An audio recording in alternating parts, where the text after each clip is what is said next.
Hey guys, welcome back to the channel. This is a story about what if Naruto is able to absorb Kaguya Fairy Tail. Before I start, please support for more amazing content, and do consider subscribing to my channel and share this video with your friends. This is written by Royal Bioforge and link in description and support writer. Let's start the video. Chapter 1 Prologue. Year X793, Magnolia Town. In a bustling guild in the middle of a busy town, the different wizards went about their day just like any other day. Dozens of those wizards looked over a huge board filled to the brim with requests from all over the country. There were those who were just lounging around and eating their fill. Others were already downing liquor at this early in the day. Yosh! I can't believe Masters approved it! A pink-haired wizard yelled out as he stormed out of one of the inner rooms of the huge building. Finally! A black-haired wizard voiced his delight. I must say, I have been eager for this quest's approval for days now. One scarlet-haired wizard said. The pink-haired turned to a man with blonde hair sitting on one of the tables. Are you sure you're not coming with us? The blonde shook his head. I'm sure you guys can handle it without me. The woman with long, white locks of hair sitting in front of the blonde turned to face the pink-haired boy and his group. Yeah guys, you aren't called Fairy Tail's strongest team for nothing, or are you getting shivers? The blonde teased. That's not it. The pink-haired boy shot down the other's claim. Yeah, that's probably right. The black-haired wizard muttered. With the pink-haired boy's greater than normal hearing, he heard the black-haired wizard's comment, so he rushed to his face to glare at him. What did you say, Ice Princess? The Ice Wizard, not backing down from the fight, sent a glare of his own. You heard me. The blonde and the white-haired girl sighed at the sight of the brewing confrontation between the two teammates. Enough. The scarlet-haired wizard scolded the two wizards who were about to escalate their argument into a brawl. She sent a solid chop to both of their heads. What did I tell you two about fighting? The bravado on the two warring wizards instantly dissipated as soon as they heard the commanding voice of the scarlet-haired woman. Their angst shrunk to childlike mannerism as they were told off by the scarlet-haired wizard who seemed to be the leader of their team. The leader of the team turned to the blonde who was watching the two arguing wizards who resumed their glaring contest as soon as the former turned her back on her. The offer is still up though. You can always come with us if you ever decide to. She said. Thank you, but with you guys gone for a really long while, someone has to watch over the guild, and besides his voice trailed off as his gaze shifted to the white-haired lady sitting in front of her. I see. We understand. The scarlet-haired wizard nodded. Boys. The leader of their team turned the two wizards who were once again brewing a brawl behind her back. Let's go get her and be on our way. Yes, ma'am. The two sitting on the table smiled and chuckled at the exchange. They resumed their conversation and the hearty meal they were sharing. This is my life in the guild I have called home. My name is Naruto Uzumaki. Yeah, I know what you're thinking. This isn't even my world, to begin with. How did I get here, you ask? Well, it's a long story, and you probably wouldn't believe me if I told you. Oh really? You've heard of weirder stuff than this? Okay, if you say so. So, where do I begin? I suppose it all started back in the war. Kaguya's time-space. Okay, I know what you're thinking. This is my homeworld. Well, technically it's not because this stupid goddess took us away into her own dimension. But that's not the point. I was still getting to that. So here we were, fighting Kaguya in order to seal her again. We shouldn't have been able to go toe-to-toe with her or with Madara for that matter when he got both of his eyes back. Believe me, fighting him even as a reanimation was hard, to say the least. Sannin no Ajakin gave us the extra boost so we needed to face them head-on. All of us were surprised that even Kakashi-sensei got his Sharingan back and was able to use the Susanoo now. Kaguya had turned into a giant rabbit after I hit her with the Cho Biju Raisin Shuriken. Right when that happened, massive move to absorb us chakra and all. It was thanks to my clones, kicking me and Sasuke away, that we were able to get away from them. The hands even tried to get on Sakura, but Kakashi-sensei was able to get to her on time. We stood, or more like floated in the air, staring each other down for what seemed like hours waiting for either side to make the first move. It was Kaguya who made the first move. Her massive hands moving towards us with the intent to suck us dry. They're coming! Kakashi-sensei warned us. He crossed his arms over his chest. His massive warrior avatar followed his actions. Massive shuriken that mirrored the markings on his Mangekyo Sharingan appeared on the Susanoo's hands. Kamui Shuriken! He yelled as the warrior threw the shuriken at the assault of hands. The shuriken were flung towards the hands, rapidly spinning towards their targets. Once they made contact with the arms, they were instantly severed from the main body and teleported away into the Kamui dimension. As I thought, with Rikuta's powers, my eyes are also stronger. Kakashi-sensei mused. Whoa! That's way cooler than yours, Sasuke! I praised. I know I was kind of childish back then, you don't have to remind me. Sasuke didn't bother heeding my comments. This chakra is. Suddenly, large amounts of chakra burst from the ground which was absorbed by Kaguya, which was absorbed by the weird giant rabbit creature in front of us. It absorbed all the chakra that arrived until it swelled past its limits. The white body of the rabbit burned away, producing a black orb, a truth seeker orb that was several sizes larger than the ones floating at my back. At the side, Kaguya appeared back in her normal form. It's like the balls behind my back. I commented. The size is completely different. Sasuke corrected. And it's getting bigger. I surely can't use Kaguya on something that big, Kakashi-sensei said. Even if we escape to another dimension, we won't be able to come back if that thing grows too big. Sasuke started to stop that. We must seal that Usagi no Bakon, right away. Yes, Sakura agreed. Come here, I'll explain the strategy. Kakashi-sensei gathered us around. This will be our last mission as Team 7. You got all that? Kakashi-sensei asked. We're going to save the whole world. Yeah, okay. We all barked out our affirmations. I'm immortal. Kaguya was starting to make her move. If either of you dies, you won't be able to seal me. Well then, whom should I kill first? My clones moved in to cover both of us. She's mine, Baka! I yelled. No, we'll attack together, Sasuke told me. She's less focused because she's scared of being sealed. We made our move. I charged in the air while I got Sasuke halfway. Even Kakashi-sensei followed our lead. Usagi no Bakon produced the spikes on her back, the very same that killed Obito earlier. This time she was faster than before. Her target was Kakashi-sensei. She shot spikes at him, breaking his Susanoo. I didn't really see what happened, but it turns out my teacher managed to copy what Obito did when we were still enemies on the battlefield. He passed through them. The next moment I saw him, he slashed Usagi no Bakon's arm with the black Raikiri. She was dropping fast from the attack. Somehow, her ability to levitate disappeared after Kakashi-sensei attacked her. We moved ready to seal her, getting awfully closer to the end of the fight, but she was ready to counterattack. On her left hand, one of those annoying spikes shot out to hit me, while on Sasuke's side, one of those annoying portal thingies opened up. But to burst her bubble, this was another one of Kakashi-sensei's awesome strategies. She totally fell for it. Both my clones popped, revealing the real me on the right side. With her next move, I was in danger of being hit with another spike. Thanks to Kakashi-sensei, he saved me by transporting the whole portal into his own Kamui dimension. That was Sasuke's cue. He used the Rinnegan in his left eye to switch with the disintegrating clone on the left side. We were close to sealing her this time, but she somehow regained the ability to levitate, then she flew upwards away from us. But what she didn't know was Sakura was directly above her, ready to punch her back down to us. And with that, we were able to cast the jutsu to seal her once and for all. It took grueling 2 days for this war to end. It was 2 days for Kakashi-sensei and Sakura-chan, just about a day for me, and less than a day for Sasuke, but you get the picture. But at last, we had done it. We have defeated the last of the enemy, and we have brought peace to the ninja world. Or that was what we thought. We didn't notice it back then, but during the fighting, small cracks appeared in the air. As Kaguya was being sealed in the Chibaku Tensei, the cracks started to get worse. We were so caught up in watching the Biju being released and celebrating our victory that we didn't see what happened next. The cracks burst open, revealing a golden-haired young man with white ethereal wings. He flew into the area, shocking everyone present. At last! I have broken through the time-space, the unknown man said. Another world for me to conquer. Naturally, I yelled at him. Who are you? It's just one after the other, Kakashi-sensei sighed. Wait, what's going on?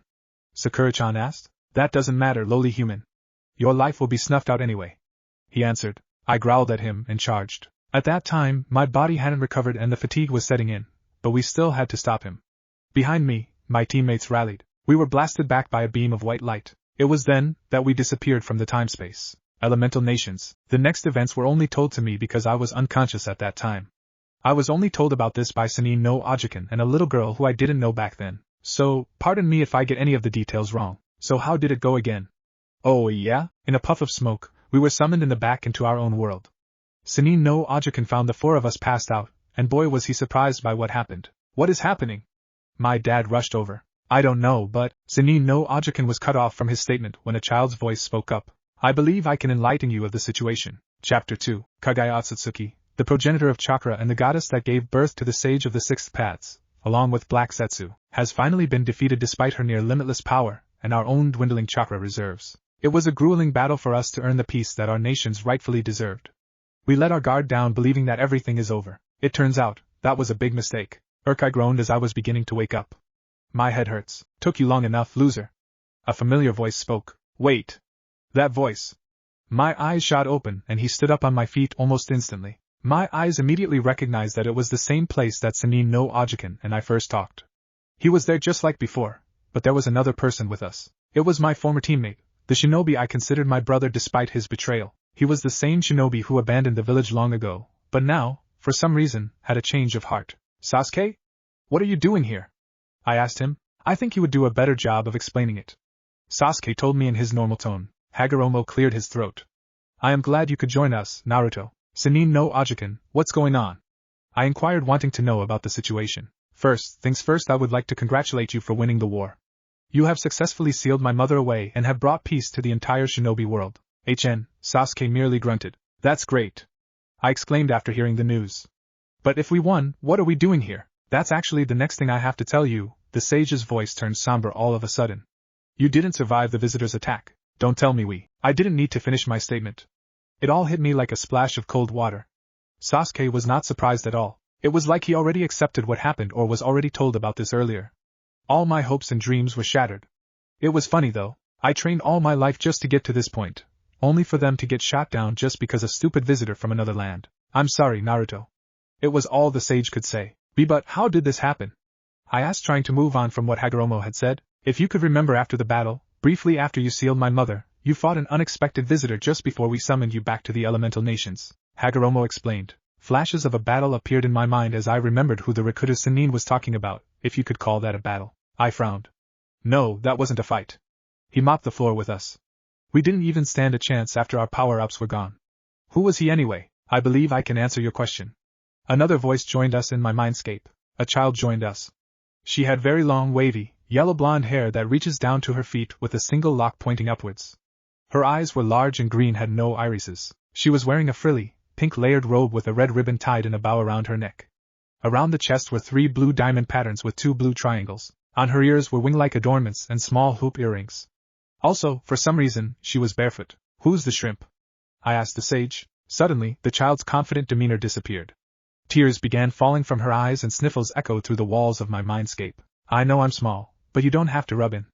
I didn't want this to happen. The girl mumbled to herself as she wept. Oh, why are you crying?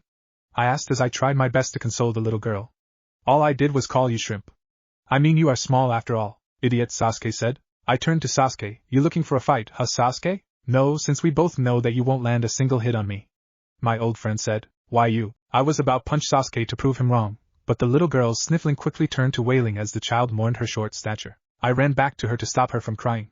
Come on, don't cry, little girl. I didn't mean it. I'm sorry. Come on.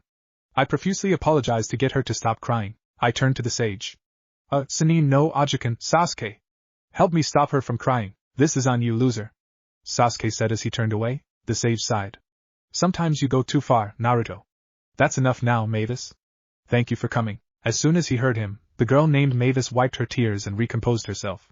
She cleared her throat and introduced herself. My name is Mavis Vermilion, and as you can guess, I am not from around here. It took a few minutes for Mavis to explain everything about the mystery man that attacked us. It was actually a long story that took years. She told us stuff about magic and guilds. You know, I didn't even listen that much once I got bored in the middle. But I did listen to the important parts. Here's what I got from her explanation. Her friend got cursed because he played with life or something like that. That curse made him immortal and things would die all around him.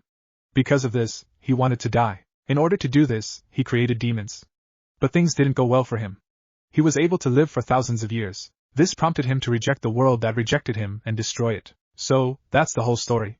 Mavis took a deep breath as she finished her whole story. Do you have any questions? What's that got to do with me? I asked. For once I agree with the loser, Sasuke said. Why did we have to wait here? Naruto, Sasuke, after you died, this visitor was able to open portals to spill his whole army into the elemental nations. Hagoromo explained. And without the shinobi to fight back, my voice trailed off. I believe with the power he has gained right now, your current troops who are slumbering won't be enough to fend off his army right now. Mavis said. Do not underestimate us, shinobi. We might just surprise you. I told her. Mavis shook her head. They might be able to handle the foot soldiers, but what about his generals? What are you going to do about them? I'm sorry, Naruto, but there is nothing we can do. The best the Hokage can do is slow them down. The shinobi simply cannot fight back in their current state. Hagoromo said. So, what are we going to do? Just leave them there? Naruto asked when he realized what they were insinuating. Mavis and Hagoromo shook their heads. Damn it, my fist tightened as I lamented the fate of my friends. I'm sorry, Onaikan. Sasuke muttered under his breath. I wasn't able to protect the village after all. I didn't notice it at the time, but Mavis' expression changed. It was like gears were grinding in her head, thinking of what to tell us next. I believe it's time to tell you why I am here. The little girl finally said. I have something to offer you. We both met her gaze. I want to offer you a new life. She continued. What do you mean? Can't you just bring us back to our old bodies? I asked. Hagoromo shook his head. That would be a violation of the laws of life and death. And this isn't? Sasuke asked. No, think of this as reincarnation. Mavis explained. I see. We were silent for a few seconds. We thought about the choice of a new life and the new possibilities we could have. Well, that was for me, personally. I don't know about Sasuke, but this is a chance to live life again without being rejected by the whole world. I could live without watching my back if any of those villagers would come from behind me when I'm not looking. Sasuke was the first to voice his thoughts. I'm sorry, but I would like to join my family in the afterlife, instead, Sasuke, I said. Why? I have no reason to live in a world without my family. The reason why I wanted to be Hokage was because I wanted to change the twisted world that led to our circumstances. Now that I have died, I prefer to join my family, especially now that I know their true feelings. Sasuke explained. Are you sure about this? The sage asked. I am positive. Sasuke answered. But, naturally, I tried to protest, but Sasuke cut me off before I could voice my concern. Naruto, I am sorry for all the pain that I caused you and Sakura. I admit that I let hatred leave my life. I didn't try to understand that you were only looking out for me, because that was what friends do, right? That surprised me. I had been trying for so long to get him to understand that, but when everything was over I think I got through to him. You told me before that you were jealous of me. In truth, I was jealous of you too. We were both outcasts of the village, so somehow I felt relieved. But the difference was you were always headstrong, while I saw it as a weakness. I trained hard to escape that weakness. As we did all those missions together and get stronger together, I started to see the team as my family. So, whenever I saw you suffering, I felt your pain too. That was when I considered you my comrade. All along I thought you were an idiot, but over time I saw you become stronger even than me. It was like I was looking at Nichan all over again, always walking in front of me. Sasuke took a deep breath to fight the tears that were threatening to fall from his eyes for the first time for a long time. What are you talking about, Sasuke? I asked him, not really understanding what he was getting at. I acknowledge you, Naruto. Thank you for everything. I hope you accept my apology. He extended his hand towards me. I certainly was at a loss of words, but couldn't stay shocked for long because I knew Sasuke was waiting for a response. I grabbed Sasuke's hand and gave him a firm handshake. Once our handshake broke, he turned to Hagoromo and Mavis and said, I am ready to rejoin my family. I watched as the sage touched him with his staff. After that, Sasuke was enveloped by a blue light before his spirit was lifted up into the air. Now it was my turn. So, about this new life I began. Will I be given a new identity, or will I continue the way I am now? You will arrive there the way you are now. You will retain the abilities and jutsu you currently have. And you may learn more new abilities you desire. Mavis explained. I went back to my earlier thoughts and came to a decision. But first, I gotta say, I do want to live my life without them treating me like a demon. But is it possible for me to meet my parents? I asked. I don't see why not. Hagoromo said. He closed his eyes. I watched as two blue lights formed in front of us. Before I knew it, my parents were right in front of me. Oh my God, my mom said as tears welled from the sides of her eyes. My dad stood beside her, shocked to see Naruto here. Hey mom, I know yo. Mom didn't let him finish what he was saying. She immediately wrapped me in a tight hug. I tried to be strong in front of them, but I was failing miserably. I didn't expect to see you soon, Mom comforted me as she stroked my hair. I'm sorry, Mom, Dad. I didn't even get to become Hokage, I apologized. It's okay. You tried your best. That's all that matters. They didn't even get mad. They were just happy to see me. Mom, Dad, I began. You see, Mavis here has an offer for me to live a new life. I explained. They turned to see the others. Oh, Rikudo Senin-sama, and you must be Mavis-sama. Thank you for giving Naruto another chance to live another life. A life that we couldn't give him. They bowed in gratitude. It is our pleasure. Take your time catching up and saying your goodbyes, Hagoromo said. So, another life, huh? Mom commented. I nodded my head. I lived a rough life here, but I want you to know that I don't blame you. I just want to see the world in a different light from what I have grown up with. That is great, dear. As your parents, it is our job to support your decisions. My mom told me, all we ask is that you be safe and live your life to the fullest. Dad added. That was the breaking point. I couldn't hold back my tears as I said my final goodbyes. I want you to know that I'm eating a lot and doing fine. I'm not a picky eater. I eat miso, tonkatsu and shoyu ramen. I don't only eat ramen, I swear. I shower almost every day and sometimes I went to the Konoha hot springs, too. I paused so I could let out a sniffle and wipe my tear, though more came out after. Oh yeah? I made lots of friends. They're all good guys. I even managed to make up with Sasuke earlier, and I didn't really do well in my studies, but it never got me down. I did listen to Lord Third, Kakashi-sensei and even with Ero-sennin. I respect them a lot too. Speaking of Ero-sennin, he always preached about the 3 prohibitions. I learned a lot about them from him. He was really hopeless when it came to them, but I think he's the coolest. I don't care for alcohol and gambling, so I saved a lot of my money. And about women, my voice trailed off, but I quickly continued. I really didn't have much luck with that, but I promised to find one as great as you, Mom. Anyway, not everything you told me went well, but I will try harder in the next one. Oh, Minato, my mom said as I finished. Our words had reached our baby boy. Once again Mom wrapped me in another warm embrace. Dad smiled as he watched everything unfold. Once we unwrapped, it was his turn to say goodbye. I'm not much of a talker, so I wasn't able to tell you this the first time we met, and I greatly regret that. Now I am thankful that I am able to say this to you. I am proud of all that you have accomplished, however little you may think they are. I know it's not much, but I want you to inherit my jutsu, he said with a smile. He produced the scroll and gave it to me. If your dad's giving you something, then I'm giving you something too.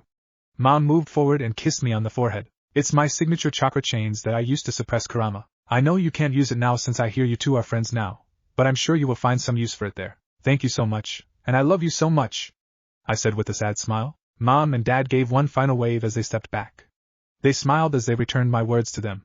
Soon after, their spirits returned to the afterlife. I looked towards the sage, ready to live his new life, and said, Sinin no Ajikan, Mavis-chan, I am ready. One last thing before you go, the sage said.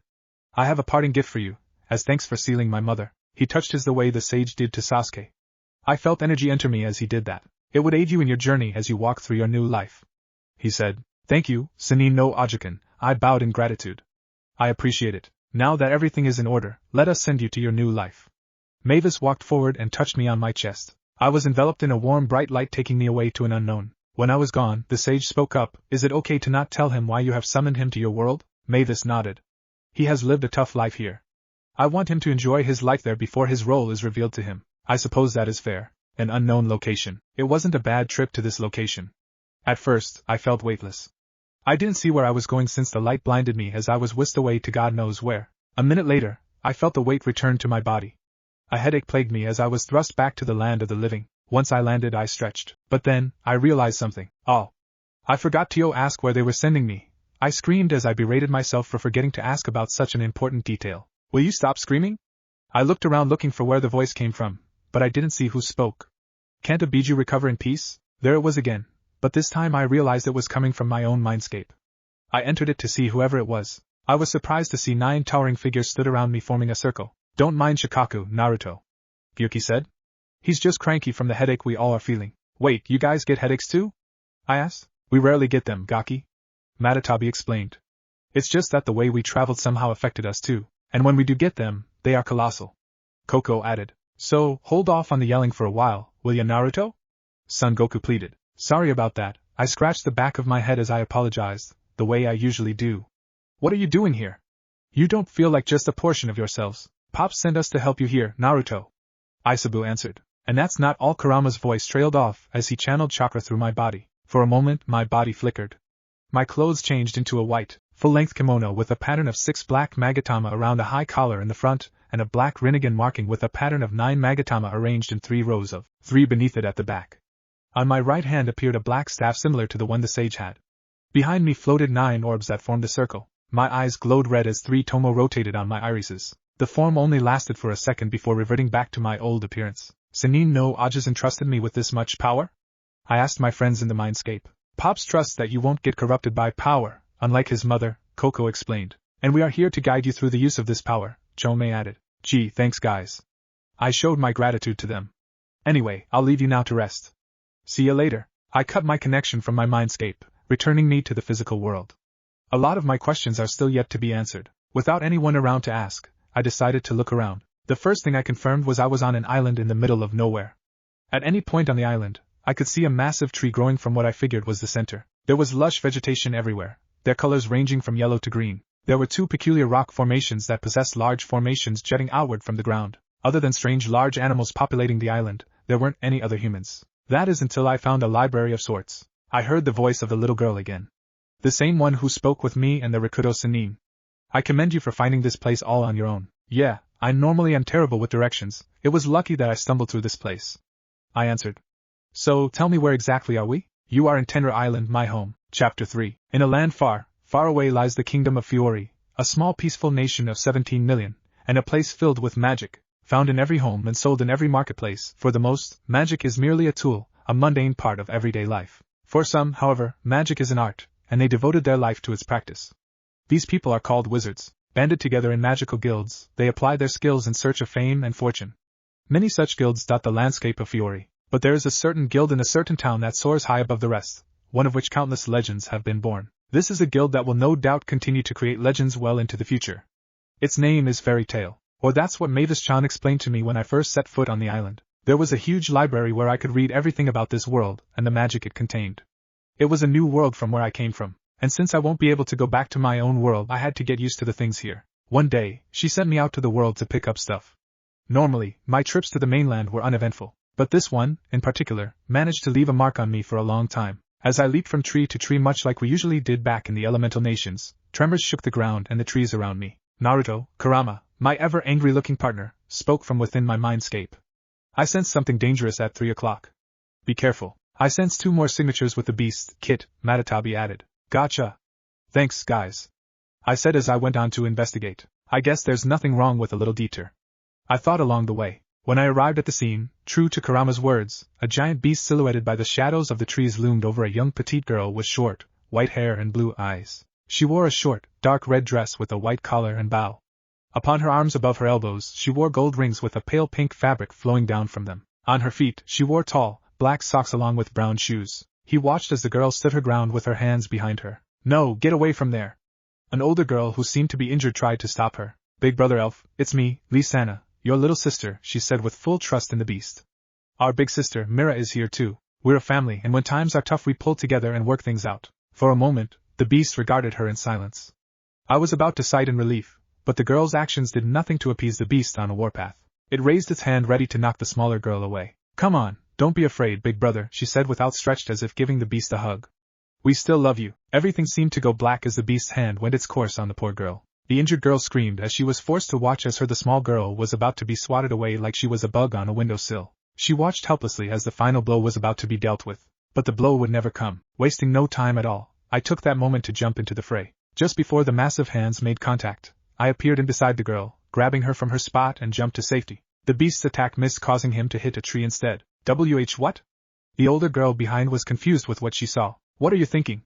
I asked the younger one, who revealed herself to be Lisa. That's my big brother, Lisa replied. It's okay. He just lost control of his power. Still, that was risky. He almost killed you. I scolded her. Sorry, I thought I could. She didn't get to finish as the beast roared after missing his target.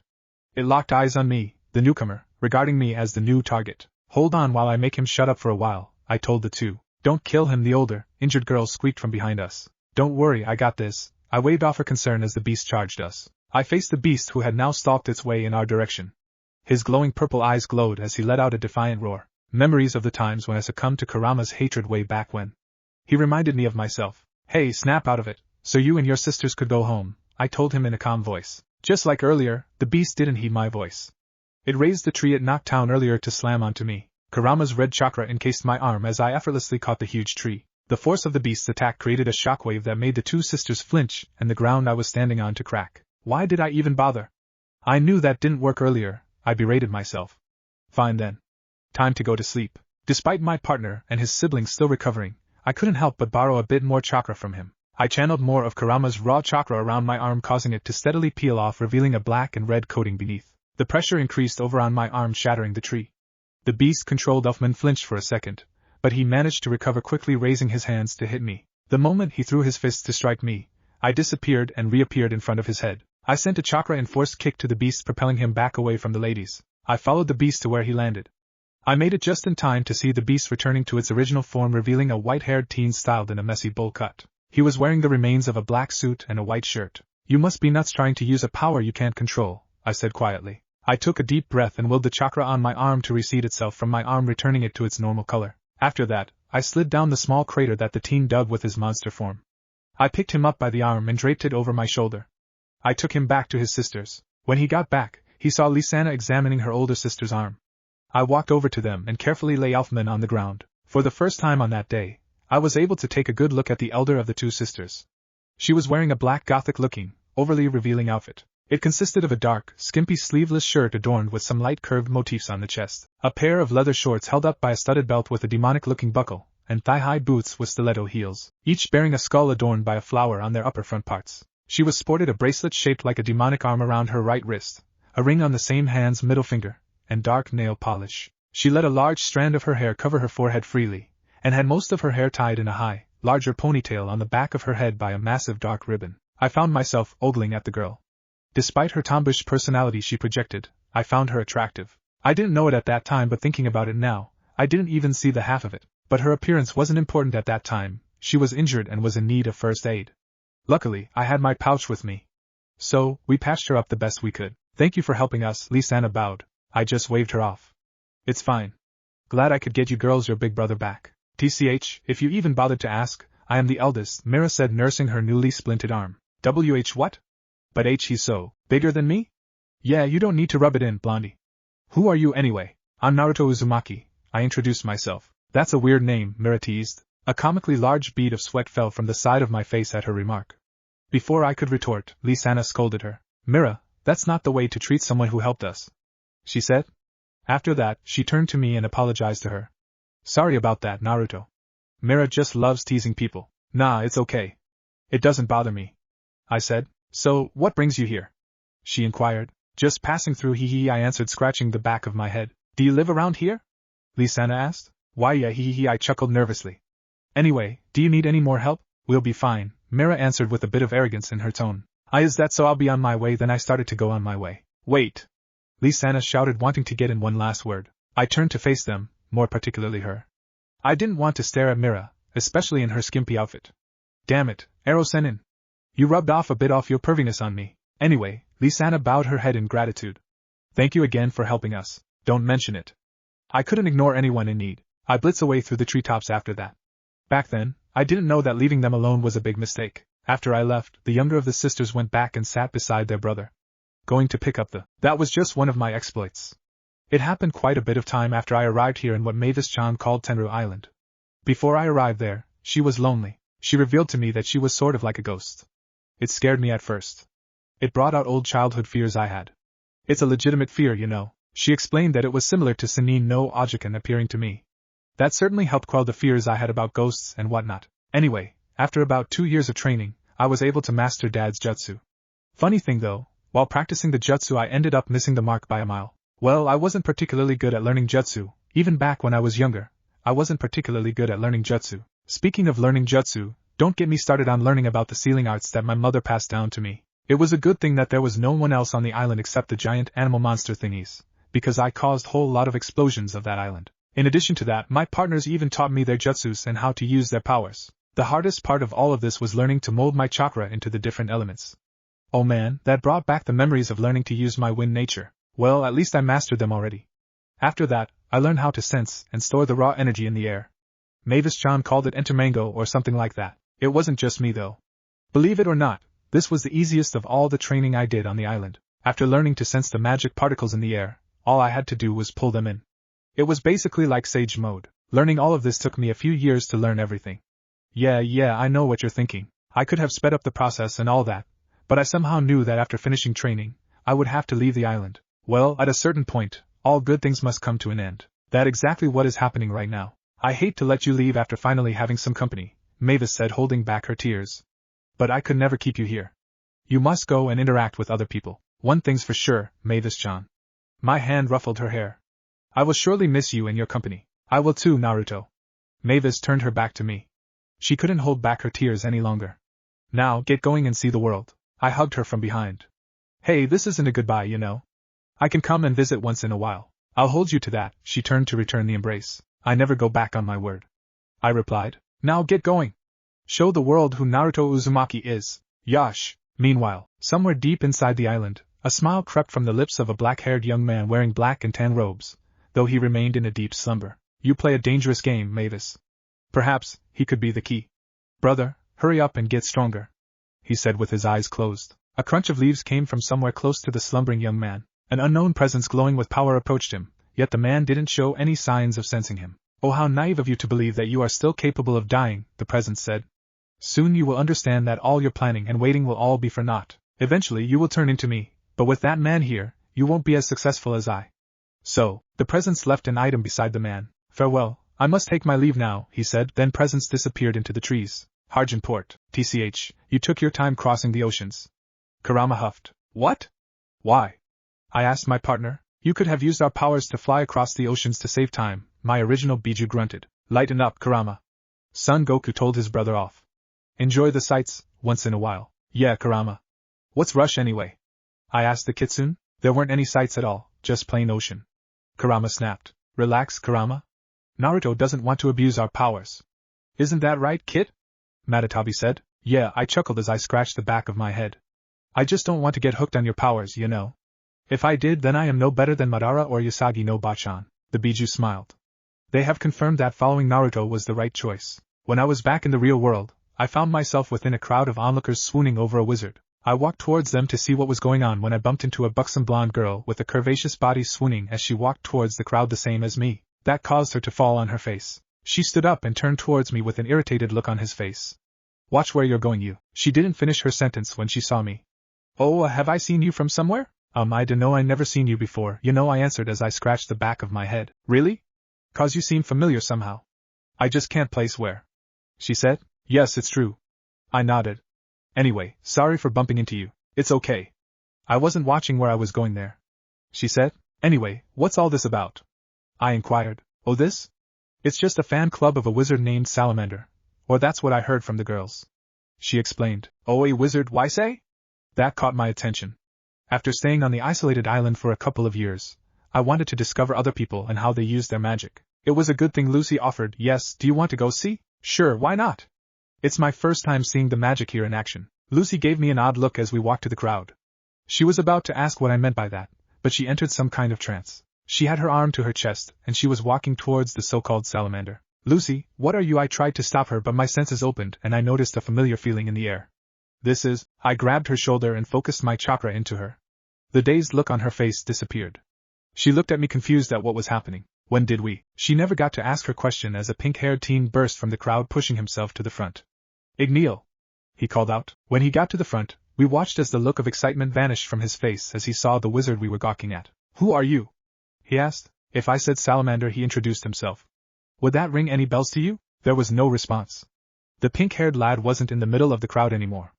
Instead, he was walking away from the scene with a crestfallen look on his face. Saying that Salamander was surprised by his actions is an understatement. His were almost bulging out of his sockets as he watched the pink-haired teen wave him off just like that. This made the other spectators go ballistic. They dragged him back to their idol and forced him to apologize. The wizard, being the humble guy he believed he was, calmed down the crowd and gave the pink-haired kid his autograph. The kid refused it, which made the fans even angrier, beating him up for his insolence. Well then, I appreciate your enthusiasm, ladies, but I must go. I still have business at the harbor.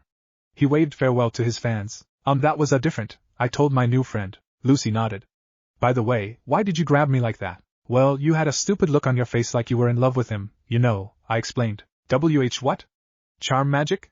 But that's illegal. Lucy exclaimed. Was that what it was? I asked.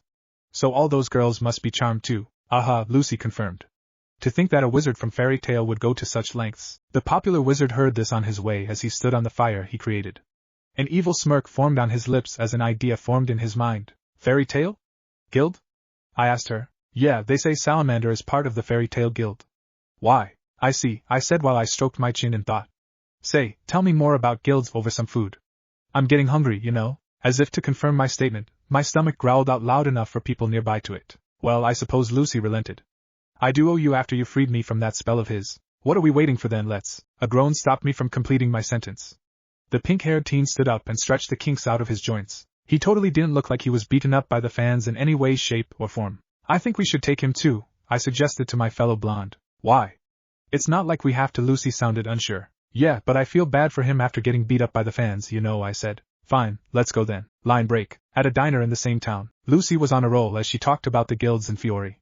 She told the two boys and one cat everything she knew about the guild she wanted to join. She even said the pink-haired kid wouldn't understand anything about wizardry and bragged about being a wizard herself. It doesn't taste the same, I sighed as I gingerly ate my bowl of ramen. You don't like it?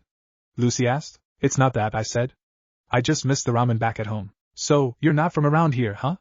Lucy asked. I nodded as a piece of food flew from beside me to the other side where Lucy sat. Okay, take it easy. The food's not going anywhere, Lucy said. You're going to ruin my makeover. So Natsu and happy, was it? I asked. They nodded with their mouths still stuffed with food. You were looking for an Igneal? Yeah, Natsu said with a sad look on his face. We heard that a salamander was in town, so we came to check it out. It turned out to be someone else at the end. We could see he wasn't a real salamander just by looking though. Happy the cat continued. I was sure it would be Igneal too, Natsu lamented. You don't happen to be looking for a dragon, are you? I asked him. Why are you asking? Do you know anything? Natsu demanded, invading my personal space. I pushed him back to his seat and looked back at my food. No, it's nothing. Lucy had a very shocked expression on her face as he listened to our exchange. He's a real dragon? Did you even think that you won't find a dragon in a human town? Both Happy and Natsu had dumbfounded looks on their face. It was like they really didn't think this through. Spoiler alert, they really didn't. I laughed out loud at their expense, but Lucy adapted an irritated look. Inside my mindscape, Kurama offered his 2 cents. Reminds me of a certain blonde idiot, he said as he let out his own hearty laughter. Shut up, Kurama, I said as I left my mindscape with Kurama's laugh still echoing through my mind. Back outside, I wasn't in the mood to laugh anymore and copied the buxom blonde's irritated look. Anyway, Lucy cleared her throat. I have to go now. Where are you going? I asked. Just going to walk around and probably look for the guild I want to join, Lucy stated as she laid some bills on the table. Cool, I'll come too, I said enthusiastically, unconsciously doing the same. Before we could go, Natsu and Happy immediately became teary-eyed. They dropped down on the floor, bowing to both of us. Thank you so much for the food. Thank you? I snickered behind the blonde. Stop that. You're embarrassing me, Lucy yelled. If you have to thank someone, thank him, she said, gesturing to me. He insisted that we take you along. We thank you for taking pity on us, kind sir. We are in your debt, Natsu declared. Aye, sir. How can we repay you? Happy affirmed. I could get used to this, I said. Natsu got up to his knees, an imaginary exclamation point appearing above his head. He took out the autograph he was handed a while back. Here. You can have this. Thanks, I guess? Lucy then dragged me out of the diner to save herself from further embarrassment. Even she wasn't the subject of the two's gratitude, she still felt embarrassed by the scene they were causing. Later, we walked through a busy marketplace filled to the brim with different shops that sold armor, seafood, and even weapons.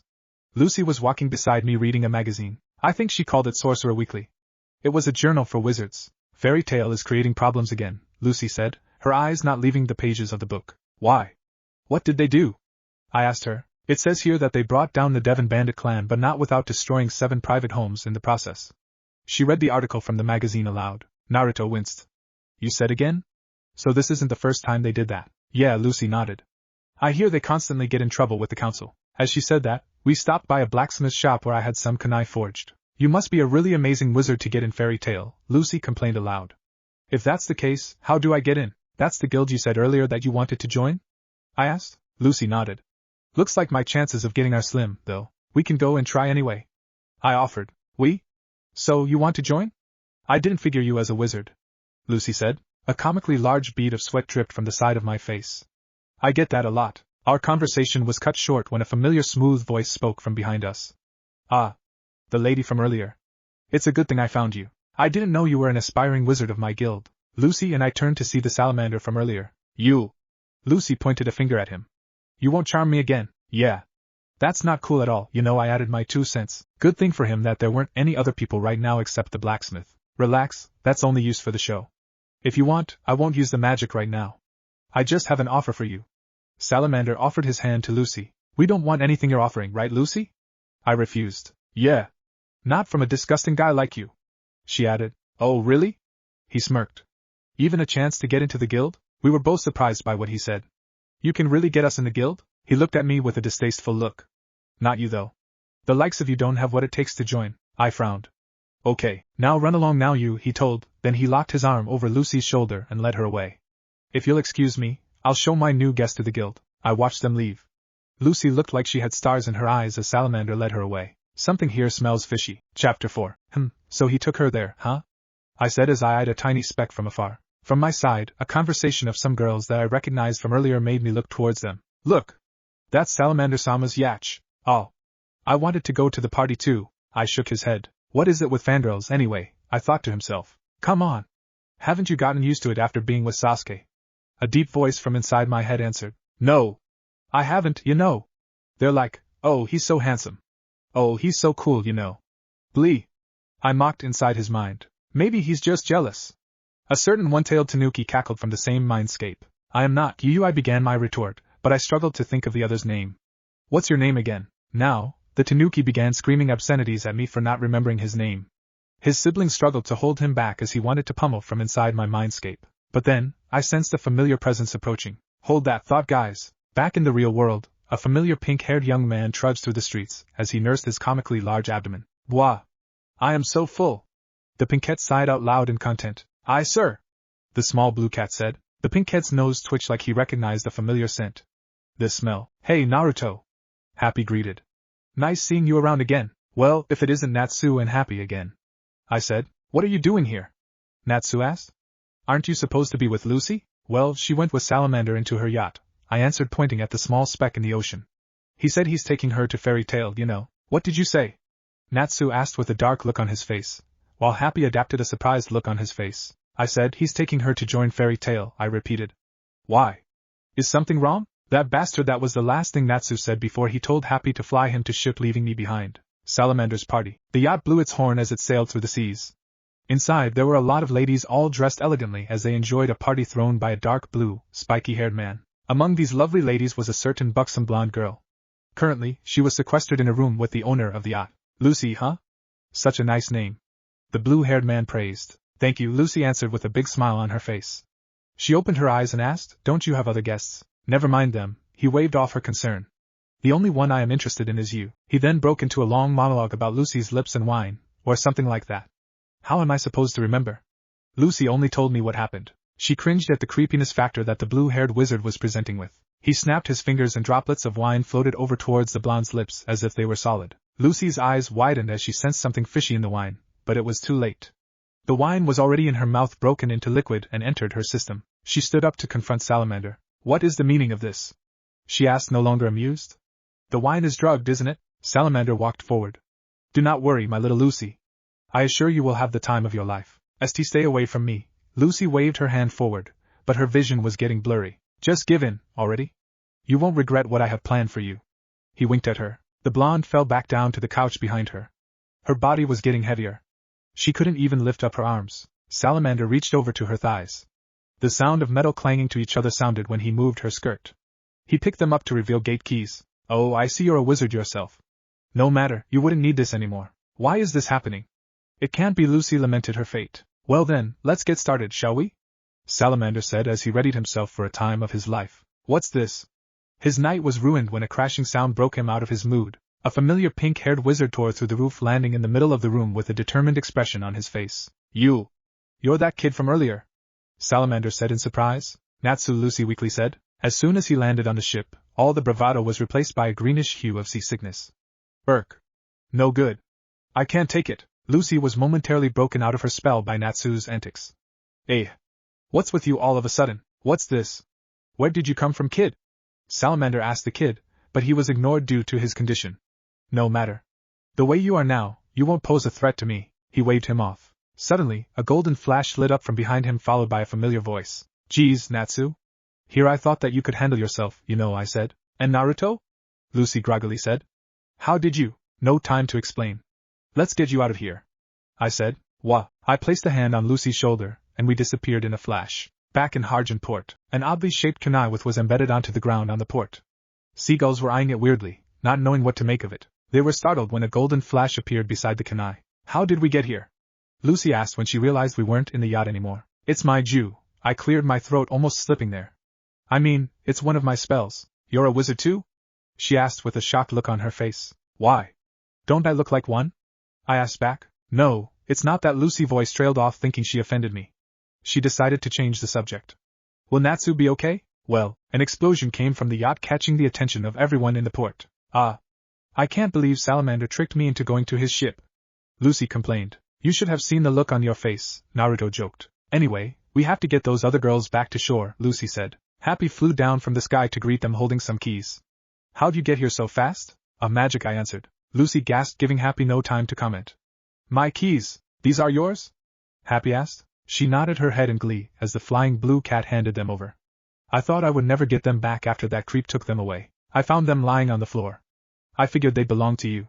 Happy explained. Well, in any case, it's my turn to shine. Lucy jumped down to the water and dipped a golden key to the salt water. Open, gate of the water bearer. Aquarius! She yelled, causing a golden light to shine around them, similar to my jutsu earlier. The blue cat and I were mesmerized by the spell and by what came after. The water around Lucy sloshed around, and when the light died down, a royal blue mermaid appeared. The mermaid had a long, blue fishtail, light blue hair that reaches up to her waist, and a large bust.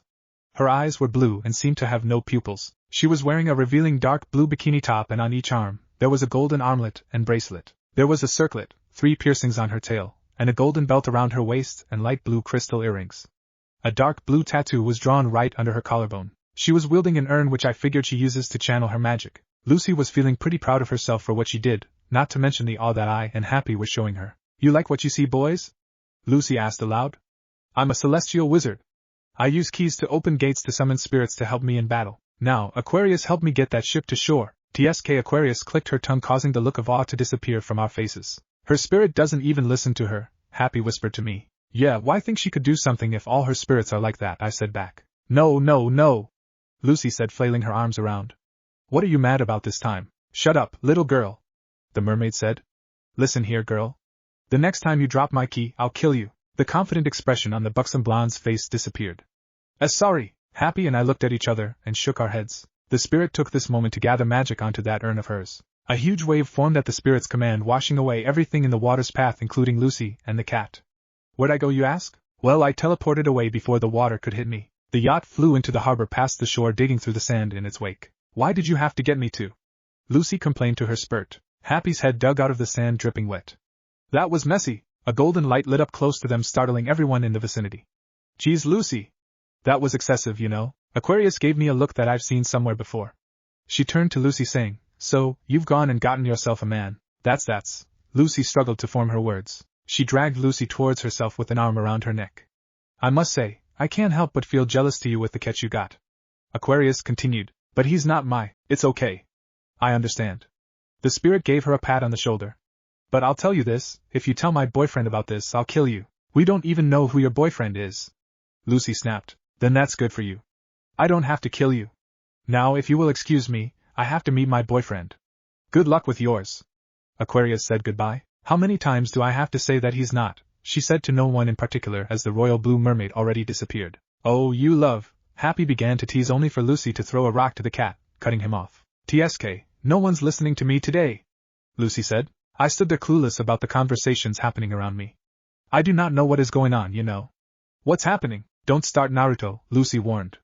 Let's just check out what happened to them. Inside the yacht, Natsu!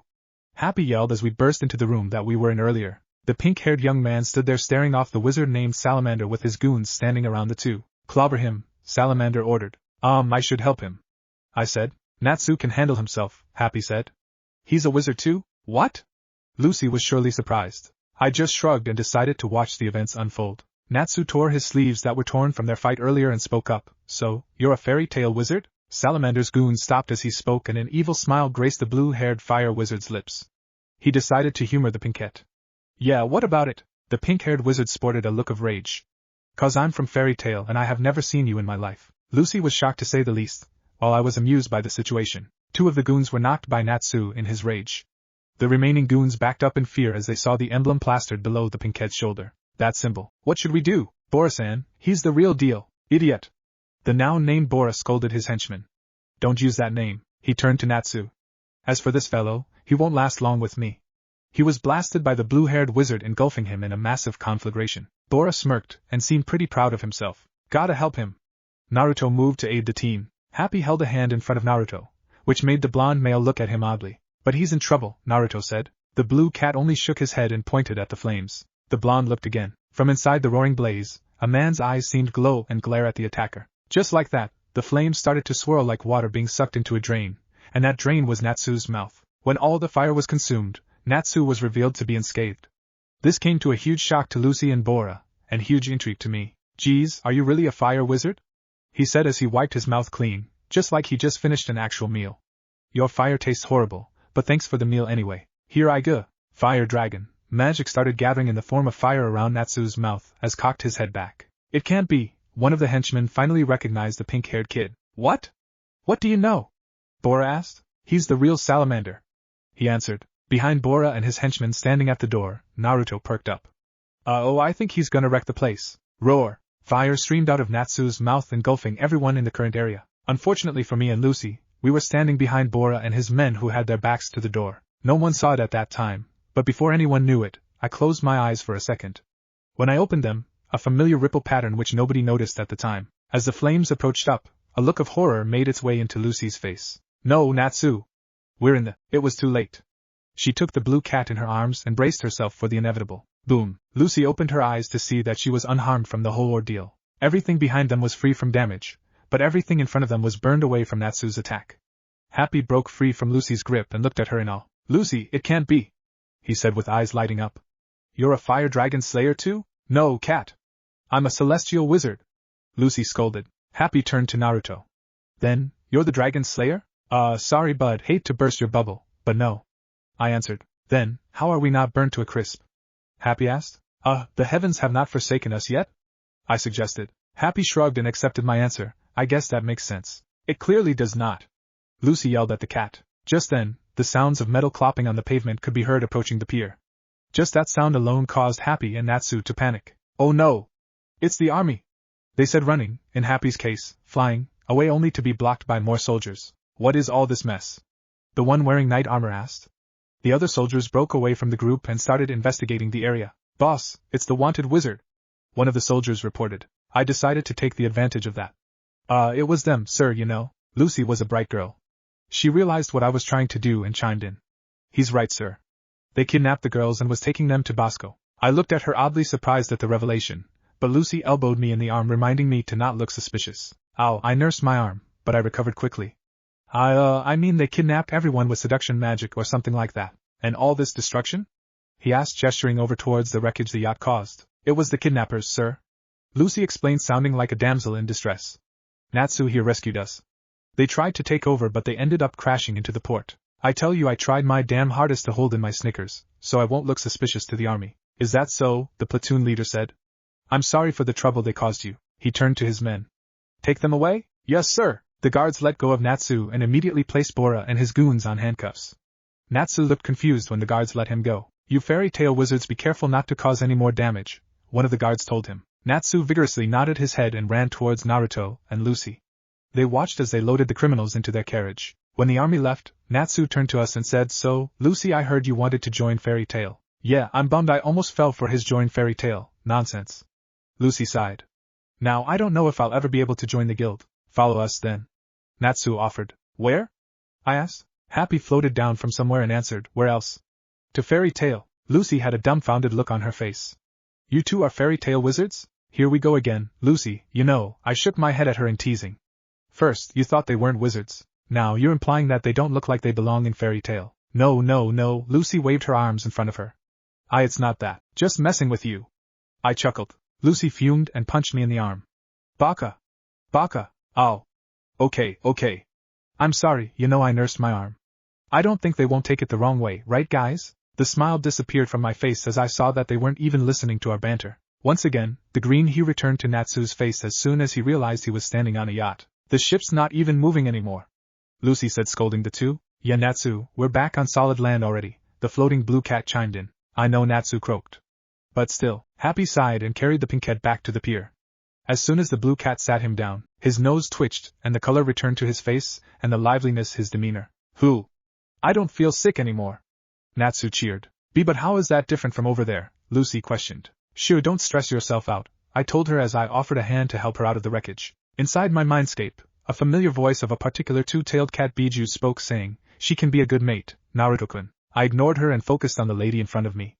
Lucy gladly took my hand, but she continued to complain and nearly tripped on some debris. Fortunately for her, I caught her before she can face plant on the ground. See, keep thinking like that and you might end up getting hurt, I teased. Besides, you remember where we're headed to next? The town of Magnolia. Before getting here, we first had a huge argument about how were we going to get here. Long story short, Natsu lost the argument. Or more specifically, the lady in the group forced Natsu to get on the train. She just probably didn't want to ruin her outfit and makeover. Who I am to judge. And so, there we stood at our last stop in the train station of the town of Magnolia, the home of our destination. We stood there for a few minutes while we waited for Natsu to recover from his ailment. While waiting, I was able to get a good look around town using some clones I secretly created. What? Natsu was taking too long. Natsu took us through the central path. He told us that the path led directly to the guild hall. Lucy was practically squealing with excitement with the thought of seeing the guild she had looked up to all this time. And as for me, I wanted to check out the guild I have been hearing about every time I went out of Tenrou. As we made our way there now, I can't help but remember that Mavis was keeping information from me. I think she knows more than she let on. Every time I told her about the news of Fairy Tail, it was like a chill was running up her spine, like she already heard this news countless times before, and in person at that. I don't know where that last part came from, but I have rambled on for too long. And in that span of time, we made it to an imposing 3-story building that reminded me of the castles owned by daimyo back at home. The design was made up of pagoda that cascaded into smaller pagodas as you reached the roof's summit. The pagodas consisted of extremely long, arched tiles lined up one after the other and possessing simple curved protrusions jutting upwards on the building's angles. On the highest roof, topping the summit of the building, sat a simple, round and pointed dome that bore a flag on its point. Just below the dome was another roof housed a large banner with the guild's symbol on it, held up by a pair of vertical poles. The entrance was with a similar design to the dome at the roof's summit, and just above that one, the name of the guild was carved on the massive frame. It was topped by a protruding heart shape and flanked by a pair of fairies at either side of the name. Lucy practically had stars in her eyes as she stared at the massive guild hall right in front of her. Lucy? I called for her attention, trying to break her attention by snapping my fingers in front of her face, but it was to no avail. Maybe she's hungry, Happy suggested. I can give her some of my fish. She clearly isn't, you know. I shot down his idea. Geez, you've been talking about fish since we got on the train. It's not as bad as Lucy overthinking about meeting everyone once we get here, Natsu chuckled. Lucy took that moment to break herself out of her self-induced trance to give the of us a light glare. I can hear you talking about me, you know? Lucy said. Natsu just laughed her off. Come on. Let's go in and meet everybody. Wait. Lucy wildly waved her hands in front of her. Do I look bad? Did my makeover get ruined? What if they make me say a whole speech in front of everybody? I didn't even prepare anything? Wait, there's a speech? Natsu asked aloud. What speech? Happy added unhelpfully. This only served to make Lucy panic even more. Her mind raced a mile a minute to think of a whole speech to say in front of the bustling people we could hear coming from inside the guild hall. Geez guys, you two aren't helping, you know, I told the two supposed fairy tale wizards. Since you two are part of the guild, shouldn't you be able to tell us what to do to join the guild? You have a point, Natsu said. Was all what Happy said to that. Damn, that reminded me of myself, a stupid young kid. I pushed that thought to the back of my head and turned to Lucy. Relax, Lucy. You still look as pretty as when I first met you, you know. That last part made her blush a bit. And besides, you'll do fine. What could possibly go wrong? I continued to ease her worry. Thanks, Naruto, Lucy smiled. I feel better now. We were about to enter the guild when a new voice called out from behind us. Naruto? Is that you? Chapter 5. Lee-sana, no. A white-haired wizard in punk-style clothing yelled. No, sis. Where are you going? Another wizard with a white bowl cut yelled. They watched in horror as third member of their group's form flickered. They watched in horror as the form gradually turned ethereal and broke apart, rising into the air. The one in punk-style clothes could only slowly raise her arm as she was injured somehow. The others scrambled to grab the ghostly form of their companion in a futile effort to keep her with them, but it was all for naught. When her form was completely dissipated, the two remaining wizards were frozen in shock about what had happened. In one moment, everything was fine, and in the next thing they knew, thunder boomed overhead and the sky ripped apart. And that was when everything happened. The clouds above seemed to respond to their emotions as more thunder boomed in the sky. The same moment tears began to well in their eyes. As lightning flashed in the sky and rain began to pour, the two seemed to return to their senses and realize their predicament. The two of them synced and screamed in unison. Lisanaya, a white-haired young woman, woke up with a start. She nursed her head and she didn't even realize her face was wet. The tears streamed from her eyes as she thought of the dreams she had. Not again, she thought. Why won't they stop? She sat there pondering on her nightmares, but she couldn't stay there for long. She remembered that she still had work to do. She couldn't stay like this. It is not what her sister would have wanted. And so, she clapped her cheeks, bringing her back to reality despite the phantom ache she still feels inside. She stepped into the shower to wash away the tears and sleep from her eyes, and after that got dressed. She looked at herself in the mirror, and examined herself in the mirror. Her hair flowed down to her lower back and two bangs framed each side of her face reaching up to her chest. A small tuft of her hair was tied into an upward ponytail completing her hairstyle. She was extremely beautiful, but she wouldn't admit that, which was complemented by her large blue eyes and voluptuous figure. She was wearing a sleeveless, ankle-length maroon dress with a pleated skirt. The chest area was adorned by a pink bow with pink trimmings framing her ample neckline, acting like straps encircling around her waist. Completing her outfit, she matched her dress with similarly colored shoes and a small chain necklace with a blue oval gem attached to it. Now there, she said as she placed the finishing touches on her outfit. Perfect. She tried for a smile, but it was briefly replaced by a look of melancholy. Lee-sana, she spoke to her reflection in the mirror. I wish I could see you grow up like this. She quickly shook that thought out of her head. She picked a basket and yelled out, Elfman. I'm going on ahead. I still have to go to the market. Sure thing, sis. A deep voice echoed back. I'll see you at the guild hall. With that over, the white-haired wizard left the house and ran her errands for the day. Fairy Tail Guild Hall. It was just another normal day at the market. As usual, a lot of her fans scrambled to get her to sign a variety of stuff. There were a lot of different stuff like their copy of Sorcerer Weekly, a piece of vegetable, their own bodies. Yeah, the normal stuff. Some even gave her a rectangular box with a not-so-subtle wink. She tried opening one of them once, but she never knew what to do with that eggplant-shaped rod. She didn't know. No one even explained that stuff to her. That wink didn't help at all. Anyway, it wasn't too hard to believe that even in the town she lived in, there were a lot of her fans that went crazy over her presence. Despite the interruptions, her shopping at the market went on without a hitch. A lot of men offered to help her carry her luggage, though she politely refused them since she could handle that on her own. And so, with her shopping done, she made her way to the guild. She had gotten used to this usual routine every day. When she needed to, she went to the market to buy supplies for the guild bar or for her and her siblings' house, or she would go to the guild early to set up the bar before anyone else arrived. She had gotten used to her everyday life that it was like clockwork. But as soon as she neared the guild hall, she was surprised to see a couple of new faces, at the guild that is, with one of the two faces she knew all her life. At the guild's doorway, the familiar face of a blonde male with the distinct whiskered face who was calming down a lady with long blonde hair that looked familiar for some reason. The blonde girl, she knew she didn't see before, but the male brought her flashes of a rampaging beast, her younger self injured and helpless, and a blonde with a warm smile that she was pretty sure she was mean to. Then, the memory of the man's name hit her. Naruto? Is that you? She said as the name registered in her mind. The two blondes to turn and look at her. The lady had stars in her eyes as soon as she saw her, while the man had a look of confusion on his face. He racked his mind trying to remember where she saw the white-haired beauty. In the end, he gave up and asked, "Have we met before? Are you for real?" The blonde lady looked at the whiskered blonde in surprise. "You don't know the Mary Jane Strauss." Wait, the look of confusion turned to shock as the images of a petite teen in punk clothes registered in his mind. "Mary Jane? I didn't recognize you. Man, you've changed a lot." "No, silly. I didn't change that much," the white-haired lady, named Mary Jane, waved the blonde off. "And people around here call me Mira." "Are you kidding?" Naruto countered. "You look way different from before." It was the girl's turn to be surprised. "Wait, you know Mary Jane?" "Yeah, we had a run-in when I was last here," Naruto explained. "Had to lend them a hand for a while." He then turned to Mary Jane. "Which reminds me, how are your siblings? Can he control his magic now?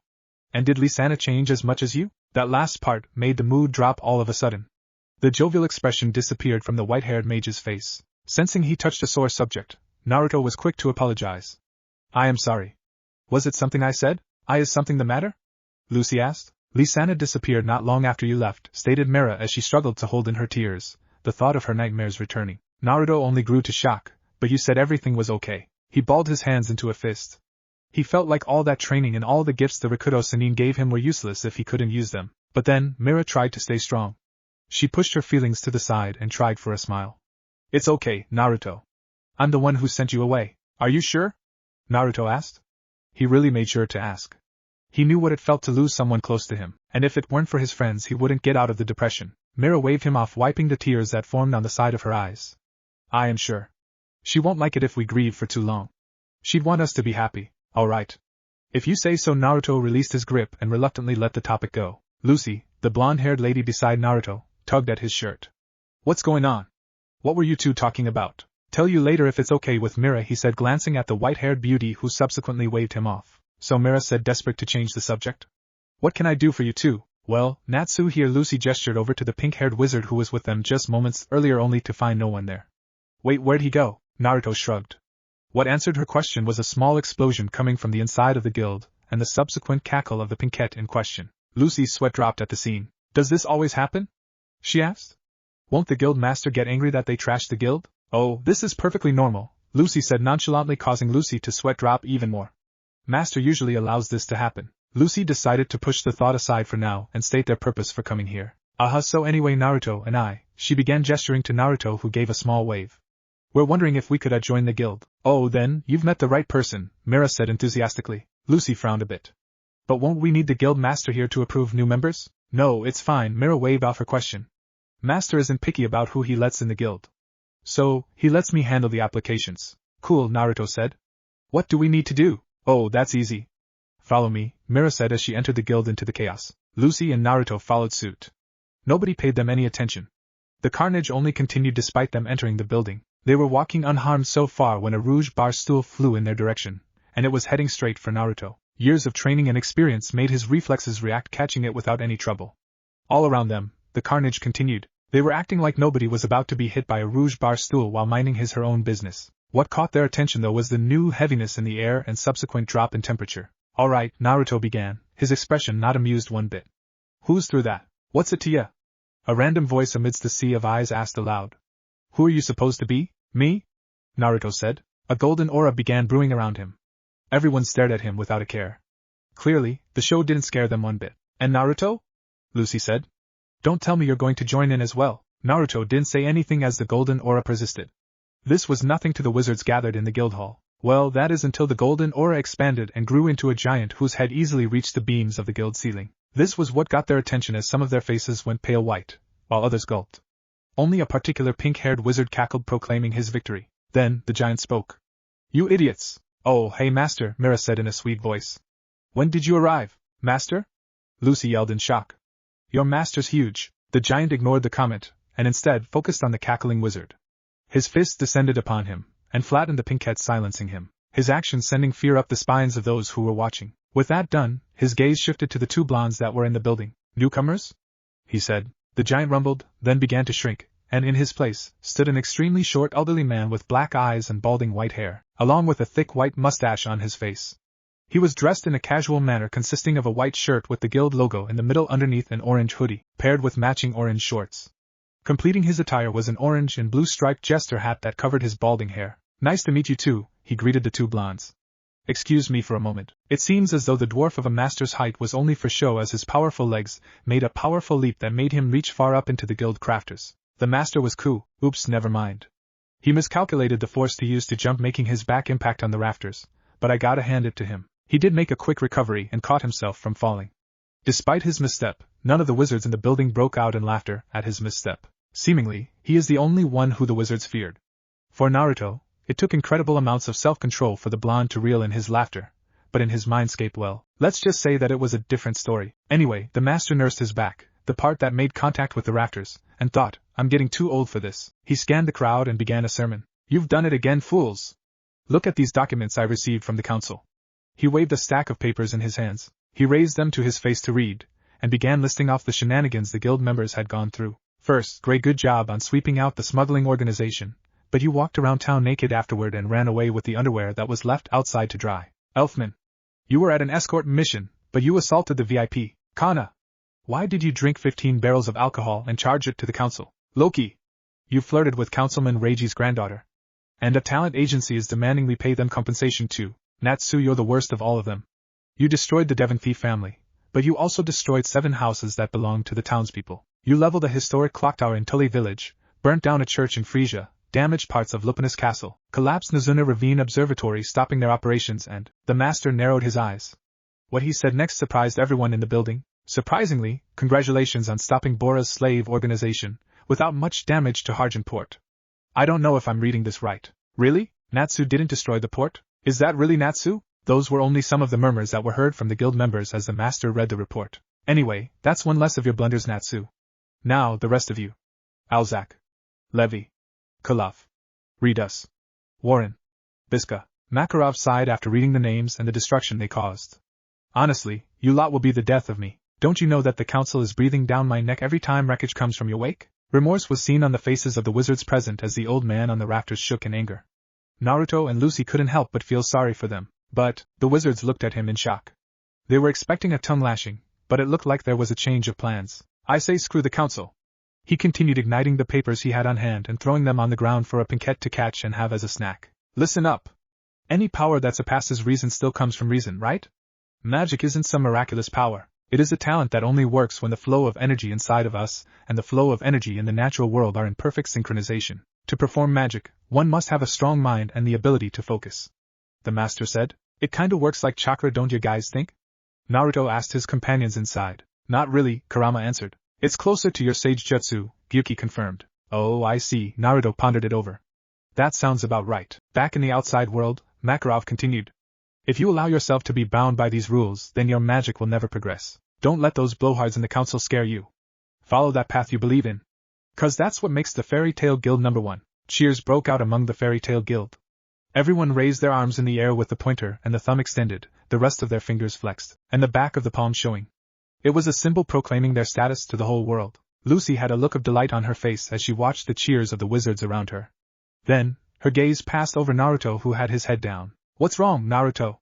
Lucy asked. Naruto raised his head at the mention of his name, and turned over to his fellow blonde with a huge grin on his face. Oh, nothing. It just feels like home. That is the gist of it, the voice of the master answered Naruto's comment. Some of the wizards here call this place home.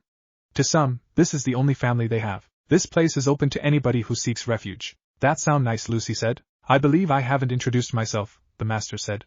My name is Makarov. Some call me master, while others call me Gramps. Feel free to call me whatever you feel like. It's nice to meet you, master, Lucy said. I'm Lucy. The name's Naruto. Naruto gave a small wave. We're looking to join the guild. Oh, that's fine. Just follow Mira here so she can give you your stamp. Makarov said. That's it? Lucy asked in shock. I don't need to do anything else? Yes, that's pretty much it, the master said. But first, Lucy gulped. May I have a word with you in my office, Naruto? Makarov said. It wasn't forceful. He said it like a father would to his son. Sure thing, master, Naruto answered and walked over with Makarov. Lucy grabbed Naruto's arm. The said blonde turned to her. Lucy had a look of worry on her face. What's wrong? Did you don something? It wasn't anything special. It's just that Naruto was one of the few people that Lucy had made friends with. Naturally, she would be worried, right? Naruto shook his head. I'm as clueless as you are, Lucy, but don't worry. I'll be fine. If you say so, Lucy relented. Now, why don't you go on a quest or two, or maybe go mingle with our other guildmates, Naruto suggested. I'll be out before you know it. Alright, Lucy said as she reluctantly let go. She watched as the blonde marched towards the master's office. Makarov's office. Tell me, boy, Makarov began. Do you believe in prophecies? Naruto was taken aback by the question. Back at home, the great Toad Sage called him the child of prophecy. He didn't really think of himself as anything special. He was just Naruto. He just remained as himself and surprisingly, good things happened. After a few moments of thinking it over, an answer was formulated in his mind. Well, I do not believe our lives are predetermined. I do believe that we are able to decide what happens to us. Those are some wise words for someone as young as you, Makarov commented. Well, despite the rough childhood I had, I never let it get me down, you know, Naruto stated, a melancholy smile appearing on his face. You don't happen to be an orphan, are you, my boy? As a matter of face, yeah? Well, I hope you can grow to see this place as a home. That earned a look of confusion on Naruto's face. So I am accepted in the guild? He asked. Well, of course, the elderly man answered. I don't see why I should turn you away. Then, why did you want to talk to me? Well, legends have been passed down through the generations of a massive war that might break out. The dead will be raised and be forced to fight for the living, but one man will usher in peace and end the conflict, Makarov explained. Hey, that sounds kinda familiar, Naruto thought. It sounds like that old Toad's prophecy, Kurama told him from his mindscape, earning a nod from Naruto. Does that have anything to do with me? The blonde asked the guild master. Honestly, Naruto, I don't know, Makarov confessed. It's just that the council thinks of you as an anomaly. Like you don't belong here for some reason? Naruto chuckled nervously. Guys, should we tell him? He asked for advice from his companions in his mindscape. I don't know if we should trust him, Gyuki said. He has been nothing but good to us since we got here. The least we could do is be honest with him. After a quick but careful deliberation from the tailed beast, one thing was decided and it was up to Naruto to explain it. Well, you see, Naruto told him of his story. He told him about how he ended up in Tenrou Island after being transported from another world where he met Mavis. This earned a look of disbelief from the master of the guild. He explained how he learned how to use magic and polish his craft. As Naruto narrated, he wasn't interrupted even though he felt that the master had a hard time wrapping around what was being told to him. And that's kinda it. Naruto ended the long tale he was telling. Forgive me, Naruto, but I'm having a hard time believing what you are saying, Makarov said. Plus, getting to our guild's sacred island without the guild master, much less without the guild mark. Well, Mavis-chan was responsible for the whole thing, but still, it is hard to believe. I know. Sorry if I can't provide any proof. I kinda forgot to ask Mavis-chan for one, Naruto apologized. Is this proof enough? A voice of a child spoke from within the room, causing the two men to look at the source. Mavis-sama? Mavis-chan? The two blurted out at the same time upon seeing the first master standing on the room reading some of the elderly man's files as she swung her feet back and forth. What are you doing here? Naruto asked. Oh, I just miss your company, Mavis said, then her expression turned into a pout. Aren't you happy to see me? It's not that, Naruto quickly said, trying to appease the small girl. I'm just surprised to see you here. You said you can't leave the island? I didn't say that, Mavis said with a mischievous smile. At any rate, come here. Naruto said with his arms slightly raised to signal a hug. Mavis flew into Naruto's arms, knocking him to the ground as both of them giggled. Makarov sat on his table in shock as she watched the interaction of the two. Here was the first master looking the same way he remembered as a kid. And this boy was interacting with him like she was a little sister to her. Ahem. Makarov cleared his throat to get the attention of the two. Honestly, my head hurts from all the headaches the kids cause me. Then there's Naruto's story that I can't wrap my head around. I just don't know what's real anymore, the guild master said. But to what do I owe meeting you again in these circumstances? The small girl got to her feet before she answered. While I said that I was here because I missed Naruto, I am also here to confirm Naruto's story. I expected him to tell you the truth. And I understand his story may be hard to believe, but they are true. I was the one who brought him here. I don't know what to say, Makarov said. Well, there's only one thing to say, Mavis said.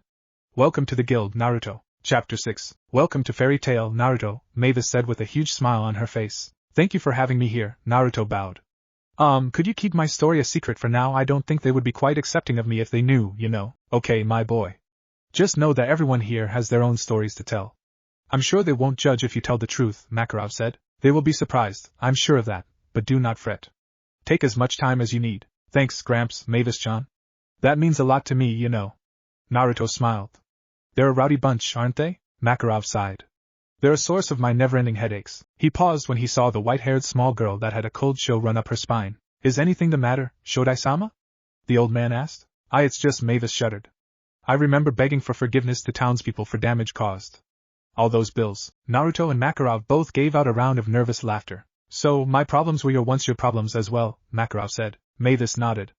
I guess the spirit of Fairy Tail has reached even this generation as well. So, it seems, Makarov said. He turned to Naruto, who was sending subtle glances towards the door. Why don't you see Mira and get you your guild mark, while I catch up with Shodai-sama? Makarov said. Sure, Gramps, Naruto said. I'll see you later. The two guild masters watched as Naruto gave a wave and ran out of the room. Once the door was closed, Makarov turned to Mavis and said, He's quite the man, don't you think? That's why I chose him, Mavis answered. So, tell me, Shodai-sama. Why did you need to bring him here? Well, Fairy Tail Main Hall. As the door opened, Naruto scanned the area. Everything was back to normal. Idle chatter was going on all around like they weren't at each other's throats a moment ago. That was fast, Naruto thought. I thought they'd still be glaring at each other. Naruto quickly pushed that thought aside as she spotted the head waitress on the bar cleaning some cups and went over to her. Some of the wizards were eyeing him warily, but he couldn't blame them. The master did call him to his office on the first day he was here. Mira spotted him walking towards him. When he was close to her, she greeted him saying, Hello, Naruto. I take it the talk with master has gone well? It was fine. Nothing serious, you know, Naruto answered. Gramps said I can get my stamp from you? Oh, right this way, Mira said, directing him to sit on the bar stool. She dug for something behind the counter and produced a stamp that looked like the one the Hokage used to stamp on the documents. So, what do I need to do?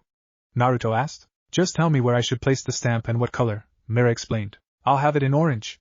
And place it here please, he said, showing lower arm. Alright, Mira said. She took Naruto's hand and pressed the stamp on his skin. The blonde was expecting pain to burn through his arm, but he was proven wrong when the stamp was lifted from his skin, revealing a symbol of a fairy with its wings spread open in flight, and a tail extending downwards. Thanks, Mira, Naruto said. Don't mention it, she answered. Naruto looked around and immediately noticed the distinct lack of a buxom blonde and a pink-haired pyro. He turned to Mira to ask, Where are Natsu and Lucy? Oh, they went over to Mount Hakob to look for one of our guildmates, Mira answered. Why? What happened to him? Naruto asked. We don't know, Mira shook her head. A week ago, he took this monster-slaying quest. It was supposed to only take him 3 days, which he told his son, Romeo, and now, no one's heard from him since then. The poor boy's worried about him. Naruto looked at the poor boy who sat by the entrance of the guild. He couldn't help but feel sorry for him. I hope his dad's okay, Naruto said. He knew what it felt like to grow up with no parents. Since the boy was waiting for his father alone, he figured that he only lived with his father. He couldn't help but think of the worst. Don't worry, Mira dashed his worries. Natsu is one of our strongest wizards. If something goes wrong, I'm sure he could handle it. Yeah, don't worry about them. A new voice spoke from beside Naruto, causing him to turn and look at the owner of the voice. Sitting beside Naruto was tall, slim, and tanned young woman with an ample bust. She had long brown hair reaching her middle back with 2 strands that framed her face reaching her shoulders. Her eyes were large and brown, bordered on the upper part by visibly long eyelashes. Her upper body was largely exposed, leaving little to the imagination to any males nearby. It was only covered by a light blue bikini top with a camouflage pattern that was paired with a pair of capri pants with 2 bands hanging from each leg and a light belt, covered in heart motifs loosely tied around her waist. Completing her outfit were a pair of high-heeled sandals on her feet, a pair of metal bracers adorning her biceps, and 3 simple round metal bracelets on her right wrist. Why don't we get to know each other, cutie? She asked, locking her arm around Naruto's. Hey. Naruto greeted. Aren't you the one drank those barrels of beers and charged them to the council? The lady pouted. That's your image of me? Well, to be fair, that's the only thing I know about you, you know. Naruto scratched the back of his head. You have a point, she said, her voice trailing off. Oh, hey Kana. I see you've met Naruto. He's one of our newest members. Mira introduced the blonde. Your name is Fish Cake, huh? Kana commented. Pretty lame for someone as cool looking as you. Heek, my name does not only mean fish cake, you know. Naruto protested, his face slightly blushing. I'm kidding. I know that. Kana teased. She then turned to Mira and said, one more barrel of beer, please, and whatever this cutie wants. You don't happen to serve ramen, do ya? Naruto asked. Coming right up. Mira said sweetly. You got friends to share the beer with? Naruto asked. Kana laughed out loud. That's a good one, fish cake. I didn't know you were a joker. But I'm not joking, Naruto reasoned. And the name's Naruto, you know. Mira walked towards, carrying a huge barrel of beer to the counter. That's Kana for you, Naruto, Mira explained, hearing the conversation. She could drink anyone under the table easily. Naruto's sweat dropped at her statement. Nonsense, Kana waved Mira off. I'm sure you could learn a lot of good things about once we get to know each other. Come on, she said, carrying her barrel of beer to her table. Naruto looked over to Mira, who in turn smiled at him. Why don't you go talk to everyone while I cook? She said. For now, your friend looks like she needs some help. Thanks, Mira, Naruto said. He then ran to Kana to help her carry her beer. I'll help you with that. Oh, that's sweet of you, Kana said, handing her barrel of beer to the blonde. They didn't have to walk that far to get to the table.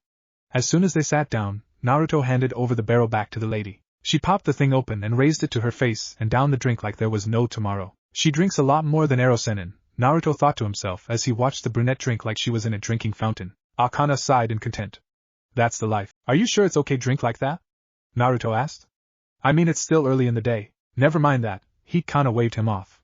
Tell me about yourself? A few minutes later, Naruto sat there as watching the brunette drink barrel after barrel of alcohol like this was her last day on Earthland. As she drank, she asked the blonde different questions about himself. The blonde was thankful for the Biju inside of him, who helped him think of a backstory to tell her. If he were alone, then maybe he could have accidentally told the truth. What saved Naruto though was Mira delivering the ramen to them. Here you go, Naruto, Mira said as she placed the food on the table. Without even touching the food, Naruto could smell the aroma that it was giving off. It wasn't Ichiraku, but since he was a long way from home, he had no choice. He grabbed the chopsticks and took the first bite. Mira stood to the side waiting to see if she pleased the blonde. Slurp. Naruto inhaled his first bite of the noodles into his mouth. He paused for a while to feel the food and savor in the texture. Then, his eyes shot open. You could see his eyes twinkling in glee, and his ears could hear the faint hum of angels singing. In all the years he spent in this world, this is one of the best ramen he tasted. Mira watched the myriad of expressions that made themselves known on Naruto's face. She wasn't the best cook in the world, but she felt really proud of herself that the blonde was liking her cooking. Though, what the blonde said next really surprised her. Mira, your cooking is awesome, Naruto praised. You would make a great wife. That really got the attention of everyone present. Even the drunk brunette in front of her seemingly was rendered sober by Naruto's statement. All the guys around scolded themselves for not saying that first. And Mira had a subtle expression of shock on her face that was hidden very well. Is he serious? The white-haired wizard thought to herself. Does he really feel that way about me? One of the braver guys yelled at the blonde. Where do you get off saying that, new guy? He has a point, Naruto, Kurama said in Naruto's mindscape. You don't just go around saying stuff like that. Don't mind him, Kurama, Matatabi said from the same place. It might be Naruto's chance to nab a mate. Who knows? Naruto ignored them as the people around him continued talking. Mira, who had gotten over her shock, let her air of professionalism prevail. Oh, Naruto, she waved off Naruto's statement. I'm glad you like the food. If you need anything, don't hesitate to ask. Sure, Mira, Naruto flashed a smile. Thanks for the food. He turned to have another slurp of his food and to see Kana, who was looking at him with a frown. You don't say that thing in front of your date, Kana said. Wait, Naruto paused. This is a date? What did you think? Kana asked. Dad.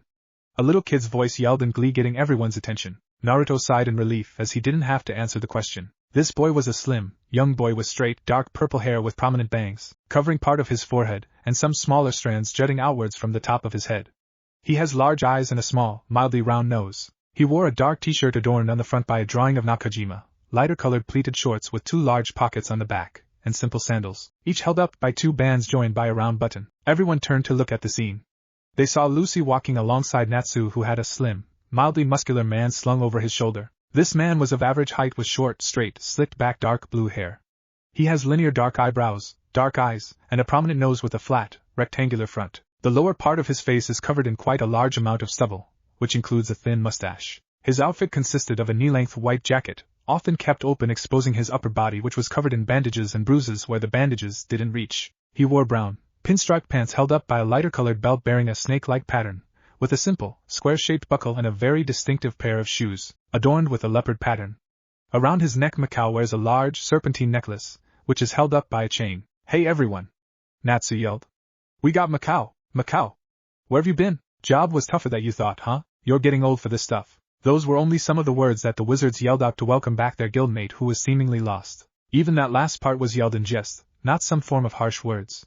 But those didn't matter right now. What mattered right now was seeing the little boy smile again. Dad! The boy yelled again as he ran into the injured man, wrapping him in a hug. Ow, Romeo! Mikhail winced at the impact from his wound. Watch the wound. It still hurts. The little boy, Romeo, let go of his father. He stared at him and began getting teary-eyed. Dad, I am sorry. The injured Mikhail released himself from Natsu's grip and knelt down to give the little boy an embrace of his own. No, son. I'm sorry for making you worry. Romeo decided to let the tears flow from his eyes. It's okay, Dad. Mikhail released. He hugged to look at his son's crying form and ruffled his hair. Next time when those bullies tease you, ask them if their old man can defeat 19 monsters all by himself. The boy nodded, then he wiped the tears from his eyes. Natsu, after watching the touching moment, turned around to go home, but before he could get too far, Romeo didn't forget to thank them and Lucy too.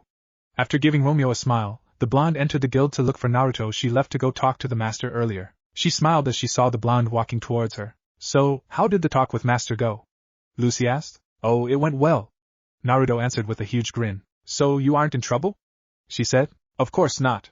Naruto shook his head. I told you not to worry, did I? Okay, I get it. Lucy began fidgeting. Since we're both new here in Magnolia, Naruto stared at her waiting for her answer. That only served to fluster the celestial wizard. Don't stare at me like that. Lucy blurted out when she noticed. Sorry, Naruto rubbed the back of his head. But you trailed off there. Lucy looked away and deciding to tell the blonde anyway. Do you want to go with me to look for a house? That's right. Naruto panicked. I don't have a place to stay yet. That certainly broke the girl out of her flustered state. She placed a hand on her face and shook her head. You realize that only now? Well, Naruto didn't know what to say. Let's just go look for a house. He dragged Lucy out of the guild, but they stopped when Naruto seemed that he forgot something. What it is? Lucy asked. Wait, was the only response Naruto gave. He ran back into the guild, spotted Mira, and yelled, Oh, Mira! Thanks for the ramen. It was awesome. Bye. Don't mention it, Naruto. Mira waved him off. See you later. Aren't you going to say bye to me, cutie? Kana said with a mock pout. Bye, Kana? Naruto said, then he ran out of the guild to meet up with Lucy. That's what you forgot. Lucy said. It's a legitimate reason. Naruto countered. She gave me awesome ramen. Right. Lucy rolled her eyes. Let's just go. The next day. The previous day was interesting to say the least. Naruto and Lucy had joined a destructive guild that causes all the mayhem you would read in the magazine, Sorcerer Weekly. But it was alright. More than alright if they were being honest. It was a new home away from their past, for Lucy mostly, and a chance to start a new life. For Naruto, it was a chance to meet the guild that his teacher for about 2 years, Mavis, always bragged about when they were in the guild. Although, Naruto wasn't sure if she should call her a teacher since she acted all childish, but that's beside the point. Yesterday, the two also went out to look for a house together. Most didn't fit the female blonde's taste, but she couldn't fool Naruto as he could see a twinkle in her eyes when he liked the house. One house that did catch her fancy though was a big 2-room apartment with a shared bathroom. Well, Lucy asked Naruto if he wanted to share houses since they were both new, and the Dimension Hopper agreed, seeing nothing wrong with it since the house had separate bedrooms and they would share expenses. They'll just be essentially roommates, so there's nothing wrong with this, right? And so, there they were waking up in each room. Naruto decided to let Lucy go first in the bathroom since he heard those horror stories that girls take eternity to get ready in the bathroom. While he waited for the girl to finish, he saw to it to have a hearty breakfast as he promised his mother in the afterlife. He made a meal that was fit for a day in the life of a wizard, enough for 2 people. When the two were ready to go, they made their way to the guild for another day of work. Lucy had a determined expression on her face, wanting to continue making her mark on the guild with another quest. Hey Mira! Naruto and Lucy greeted at the same time. Good morning? What can I do for you two? Mira asked with an air of calmness. Those two are getting quite close, she thought to herself. We're here to look for a job, Lucy asked. Any suggestion? Well, for starters, you can do jobs around Magnolia for a while to get on your feet, the barmaid suggested. And those jobs are? Naruto asked. Oh, they're just different errands the townspeople ask you to run all around town or to neighboring towns. Naruto had a displeased look on his face. Memories of his time as a genin came back to him. He remembered that stupid cat that scratched his face when he caught her. Come to think of it, he never did get to know if that cat was a boy or a girl. Still, he can't help but feel sorry for it since the poor thing was immediately smothered by its owner once she got him back. He shook the thoughts out of his head. He was getting sidetracked. But if there's one thing he learned from his days as a genin, it's that he hated the grunt work. Wait, he still is a genin. Well, never mind, ha ha ha. Sorry, but is there anything with some action? He said. Even just a little? Don't you think we should take it easy? Lucy asked. It's only the first day. Nah, Naruto said. Jobs like those are going to be boring. Besides, how hard can it be? If you say so, Lucy said. Well, I have this escort job if you like, Mira offered. You just have to escort this builder to the construction site in the mountains off the coast of Harjan. Why do they need a builder there? Don't they have their own builders there? Lucy asked. There's an isolated town located there that would benefit from the creation of a pass that would make going down the mountain much easier, Mira explained. After the pass, they plan to connect their small island to the mainland since it wasn't too far. So, it's a job that would take more than a day, huh? Lucy asked. Yes, Mira confirmed. How does that sound, Naruto? Lucy turned to confirm with her partner. Naruto? Lucy had turned to see that her fellow blonde had his mouth hung open. It was like that details of the story shocked. She was definitely weirded out by that since to her, everything was pretty normal. Naruto? Lucy tried again. Hey, Earthland to Naruto. The Biju all shouted to get his attention. Naruto, I know this sounds familiar, but you don't have to freeze like that, Kurama said. What do you mean, Kurama? Gyuki the eight-tailed octopus bull asked. Back when this runt was a young genin, he basically went through the same mission to the land of waves. The fox explained. Back in reality, Naruto shook himself off of his shock, recovering completely. He sent a mental thank you to his partners for the save and promptly apologized. Sorry about that, he said. It's just, I think I heard this thing before. Maybe you're just dreaming, Naruto Mira guessed. Who know? Naruto shrugged. So, are you okay with taking this job? Lucy asked. Sure, why not? The blonde shinobi said. Where do we find the foreman? He's staying at a hotel just within town, Mira explained. The address will be on the job request. All right. Naruto yelled enthusiastically. Let's go. Could we stop by the house to pick up some clothes? Lucy requested. Oh yeah, Naruto said. Clothes first, then we go. Mira watched the pair walk out of the guild. A thought crossed her mind as her eyes settled on a particular blonde male. I haven't properly thanked him for the help he did long ago, she thought. I'm sure I can think of something. Magnolia train station. As a kid, Naruto would question a lot of things. Now that he was mature, he's grown, but I don't think he matured, but he was certainly different from when he was a kid. Anyway, what I'm getting at is that Naruto had learned to not to question the client they had to protect. But, the client was a large man with graying hair and bespectacled eyes. He was wearing a tank top, pants, and a pair of sandals on his feet. Naruto had been constantly sending glances at him, giving him the wrong impression. He was surely called out multiple times by the inebriated worker, but Naruto had to give it to this quest. It certainly had a lot of similarities. What's next? I'm supposed to fight someone who looks like Zabuza and Haku. Naruto thought as he chuckled to himself. He was broken out of his musings when the client yelled out drunkenly as they walked into the train station. He was constantly hitting on the females that he came across, especially Lucy, much to her annoyance. He reeked of alcohol, which scared most ladies away, but he sure was as relentless as a certain white-haired, self-proclaimed super pervert. I don't think Kana wouldn't be scared away by that though. Naruto! Lucy yelled his name as once again the relentless drunk was once again on her tail. Could you at least tell him to stop? The said blonde sighed. Look here, Mr. Tazuna. We are here to protect you from the bandits on the way to the town, so could you please keep it professional just for a while? Alright, I'll stop. The builder reluctantly relented with a look of irritation on his face. But you should stop looking at me with those googly eyes. It's creeping me out. What? I was not looking at you that way, Naruto said as he moved to slug the wise guy on his face. Naruto! Don't assault the client. Lucy reeled in the blonde. As Lucy held Naruto back from giving the builder a black eye, he just yawned like he wasn't in danger or something and checked his nails for dirt. When Naruto calmed down a bit, he looked at the builder with a frown. You just look familiar, that's all. Don't read too much into it. Island of the coast of Harjan. The train ride on the way there was uneventful, for action that is. They just picked a booth enough for 4 people and they were on their way. As they traveled, Naruto watched the scenery zip by as the train thundered through its tracks. He was distracted from watching the view when he felt Lucy lay her head on his shoulder after letting out a yawn. The moment was broken though when a snore came from across of them as Tazuna snored loudly as he slept from his position hogging seat. Waking up like that flustered Lucy to no end. She apologized profusely to him for what she did, to which Naruto just waved off. That didn't last long though, as they had to board a small boat to reach the island.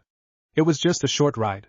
Nothing happening here. And so, here they were on the mountains, not even halfway to the town. They trudged up the uneven ground, their feet sometimes slipping down. Unbeknownst to them, 2 pairs of eyes were watching them from up in the trees. You're ours, bridge builder, one of them said as they fired a volley of poison spikes towards the 3. Chapter 7. Master, you have a message. Mirin knocked on the door of the office. The door opened, revealing the short master. Yes, what is it? He asked. It's about one of the requests, Master, Mira explained. There was an update about the new quest. What is it now? Makarov sighed. Wizard scouts have spotted S-ranked assassins skulking around the area, Mira stated. Despite the town's protests, the job is being reassigned as an S-class quest. Assassin, you say? Makarov asked as Mira handed him the letter, which made the master's eyes widen. These are everyone was warned not to engage when you see them. Alright, Where's the request so I can reassign the rank and place it on the board upstairs? Makarov demanded. Mira let out a nervous grin. That's the problem, Master. What is it this time? The Master said, sensing another headache/problem brewing. I already sent the job out to a couple of wizards before the message arrived, Mira said. And who are the two idiots who took the job? Naruto and Lucy, Master. With Naruto and Lucy, two wizards and their client trudged up the mountains on the way to the isolated town. Lucy constantly whined about her dress getting all grimy and dirty. She even complained about getting tired of all the walking and requested for breaks multiple times. For the last time, lady, Tazuna yelled, getting annoyed. We just had a break a few minutes ago, but I'm tired again. Lucy whined. Naruto stopped and lowered his back in front of Lucy. I can carry you if you want, he offered. Lucy turned bright red at his offer. I think I'll walk instead, she said, walking past the blonde. What? Naruto asked. It was a kind offer. I decided I'm okay now, Lucy answered. You weren't just a minute ago, he countered. I know what I said, but now I'm telling you I'm fine, she said as if it was the final word and walked ahead of the two men. Tazuna chuckled to the side, causing Naruto to turn to look at him. Look at you two, arguing like an old married couple. We are not a couple, Naruto argued. Tazuna waved him off. That's what I said to when I was your age. Look where I am now. I was married, and with a kid. I even have a grandchild. Did you say was? Naruto questioned his phrasing. Yes, Tazuna answered. She died earlier than me, unfortunately. Naruto was silent for a few seconds, knowing he touched a sore subject. Sorry about that. Tazuna waved him off.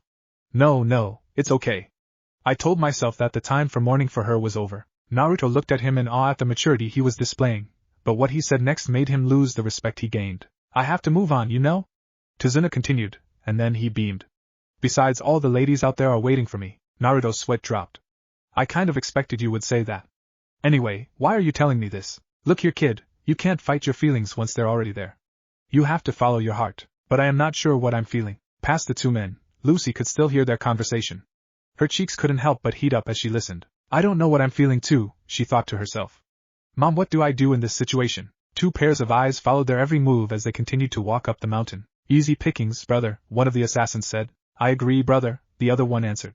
Go for it. The younger of the two aimed his weapon at the lady who was walking ahead of the two. So, you decide to attack now, Naruto thought, sensing the attack coming. He then, mistakenly yells out loud, Shikaku, to get the attention of one of the tenants residing within him. Leave it to me. The one-tailed tanuki cackled as he quickly crushed the rocks on the ground and raised them behind the celestial wizard using the sand as a shield. Thanks, Shikaku. I love your absolute defense. Naruto thanked his partner for the job well done. Take that, you stupid fox. The massive tanuki gloated to one of his brothers. Yeah. You do one awesome thing and you think you're better than me, the fox countered. Naruto ignored his two bickering comrades in his mindscape and focused on the two opponents that had made themselves known. There's no use hiding, Naruto said to no one in particular. I can sense you from a mile away. I guess it can't be helped, brother, one of their voices echoed through the woods. Yes, brother. We have to take the more direct approach, another voice said. With a few rustling leaves, the two assassins made themselves known to the party from Fairy Tail. The first one, who looked like he was older, had shoulder-length, wild, dark brown hair and dark eyes. He wore a mask that covered the lower half of his face and a large, clawed, poisonous gauntlet on his right hand. His attire consisted of a camouflage suit with bandages around his waist, dark-colored, knee-length sandals and a ragged black cape with the logo of a fox plastered on it whose tail formed an S-shape behind the animal logo. The second one was younger. He looked and dressed exactly like his older brother, except the gauntlet was located on his left hand. A chain shot out from the older one's gauntlet and coiled itself around the blonde, attaching itself on the opening of the other's gauntlet. You seem to be the greater threat, right, brother? The older one said. Yes, brother, so we are taking you out first, the younger one answered. Naruto! Lucy yelled in worry. She raised a golden key, ready to summon one of her spirits to assist his restrained partner. Stop, Blondie, the younger one warned. One false move and we will slice your friend here to pieces. Lucy grit her teeth and lowered her key. What do you want? Our client sent us to take him out. The older one raised his other hand to point at the builder. Now back away slowly so we can complete our job. Lucy did so for fear of Naruto's life and her own. She slowly backed away so the two can perform their job. Watching this, the older assassin licked his lips under the mask and looked at Lucy with lust. After this job, we can have a bonus, am I right, brother? Do we have to share her, brother? The other asked. We have no choice, brother. There is only one of her, the older one said. Naturally, I will go first since I am older. Naruto laughed out loud like a madman despite his predicament. You guys are talking like you already won. You are not in the position to. The brothers were pulling from opposite ends, hoping to keep the blonde from moving. So, they were definitely surprised when the chains broke from the point that coiled around the blonde and it went slack. Thanks, son, Naruto thought. These chains are enchanted with an anti-magic spell. The older brother's eyes widened. How did you? He didn't get to finish his statement as Naruto yanked the chains, pulling the two brothers towards himself. The two brothers slammed into each other, and were thrown into a tree. Naruto quickly followed up, giving each of them a punch to the gut, effectively knocking them out. You two weren't even worth the effort, Naruto said, clapping his two hands together. Naruto! Lucy said with stars in her eyes. That was awesome. Naruto didn't pay the compliment any mind. Instead, he looked at Lucy with concern. Are you okay, Lucy? I'm fine, Naruto, Lucy said. Thanks to you, that's a relief, he said. Lucy turned to Builder, remembering the details of the quest. The request only mentioned about protecting you from simple bandits. It didn't say anything about the assassins. Tazuna looked down to the ground. I guess there's no use hiding it now. Naruto looked at him intently. What do you mean? Lucy said. To tell you the truth, the town's mayor knows about assassins that the Duke had hired to prevent me from reaching the pass, Tazuna explained. But why did you? Lucy began to question him, but the answers came from the most unlikely place. It came from Naruto. Let me guess, your town is so poor and starving that it can't afford to pay more than you can't pay more than you placed in the request. Am I right? He said. That's surprisingly accurate, kid. Tazuna rubbed the back of his head. How did you know? Naruto shrugged. Just some déjà vu. I feel like this already happened to me. I have a feeling this job has gotten way out of our league, Lucy said. I understand if you don't want to continue the job, Tazuna said. You can go back to Magnolia. I will just continue on my way to the town. I have to get there. I'll just have to risk my life. Don't say that, Naruto waved him off. We'll continue the job. But Naruto, can we really do this? Lucy said. Of course, we can, Lucy, Naruto said. If worse comes to worse, I'll protect you with my life. Lucy blushed at Naruto's declaration. She was extremely touched by what she said, and if she were honest, she was feeling butterflies in her stomach. Besides, I wouldn't want to leave the village alone knowing I had the power to help, he continued. Lucy stared at Naruto with respect. She didn't know if she, herself, could handle the job, but if Naruto says that he got her back, then she can complete this quest. Tazuna gave Naruto a thankful smile, then he bowed his head in gratitude. I give you my thanks for continuing the quest despite the threat brewing. Don't mention it, Naruto answered. Now, we should continue walking, but stay sharp. Right. Lucy and Tazuna answered together, and they were on their way again. Unknown location. A loud knocking came from the door in the apartment. What? Can't you see I'm busy?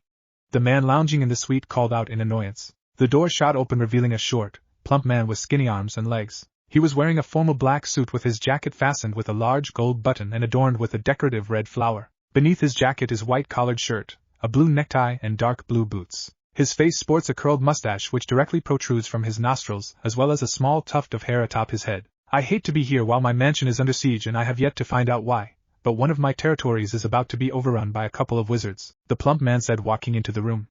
Reports have arrived that your subordinates you have posted to wait for the builder have been easily defeated and handed over to the Rune Knights. TCH, the lounging man complained. Have you been listening to me? The plump man snapped when he saw the man that he was having a conversation with produced no response, only clicking his head in annoyance. I heard you loud and clear, the man said. Now go away. You're disturbing me. I don't think you understand the gravity of the situation, the small man said. I'm beginning to think that you and your guild are incompetent fools. The short man paused when a huge cleaver was pointed at his throat. Do not misunderstand, Duke, he said with that last part said in a mocking tone. Do not compare me to the small fries of this guild. I am leagues above them. The lounging man stood up to full height, revealing himself for the first time. He is revealed to be a tall, noticeably muscular man with grayish light skin, short spiky black hair, dark brown eyes and small eyebrows. The lower half of his face was covered by a mask made of bandages and a bandana on his forehead. His upper body was bare, revealing a wolf mark placed on his left pectoral. That part was only covered by a belt to which the giant cleaver was attached. In his lower body, he wore baggy pants with a striped pattern and pneumatic wrist warmers extending up his elbows matched with leg warmers on his feet. It's nice to see you doing something for once, the short duke said. It's a pain, but the wizards who took the job were unexpectedly capable, so I, myself, am going to meet them and end them permanently, the man holding the cleaver said. Alright, now if you could please get your sword out of my face? The duke pleaded. Fine. I'll do it myself. The assassin retracted his weapon and clipped it to its holster. Now get out of my room. You're spoiling the mood. Fairy Tail Guild Hall. What do we do now, master? Mira asked the guild master. Most of our S-class wizards are currently not here. Makarov turned to her. We have no choice, you have to go and bring them back. But Master Mira looked stunned. I don't know if I can still go on an S-class quest after that incident. There is nothing else we can do, Makarov sighed. You are the only one available. We just have to hope that you do not run into the assassins. If you say so, Master, Mira relented. I will leave right away. Makarov gazed over to the horizon. I hope you two are okay. Mavis walked over to him unseen by the rest of the guild. I think you'll be surprised by Naruto. Shodai-sama. Makarov said, trying to look discreet. Are you sure you want to walk around the guild here? It's all right, Mavis answered. They haven't noticed me so far. So, you're saying the guild can't see you? Makarov said in shock. Yes, Mavis nodded. They will be able to perceive me once they are ready. When will that be? He asked. Makarov, that would be cheating. The first master giggled. I suppose you said I would be surprised by Naruto? Oh yes. You shouldn't be quick to count him out just yet. No one here has seen his true power. You're saying his power is at S-class level? Why hasn't he shown anyone yet? I have seen his techniques. His most powerful ones are destructive and would cause widespread damage. Plus, I believe he doesn't want to be seen as some sort of deity. So, what are you saying? I believe he deserves a surprise after this job, don't you think? With Naruto and Lucy. You know I can't help, but think I've heard your name before, Lucy said as they climbed. What makes you say that? Naruto asked. I don't know, Lucy said. Your name just sounds familiar somehow. Tell me again why we are talking about this. He asked again. Well, with nothing to do but walk, my mind just wanders around. Look alive, people, Tazuna said, disrupting their conversation.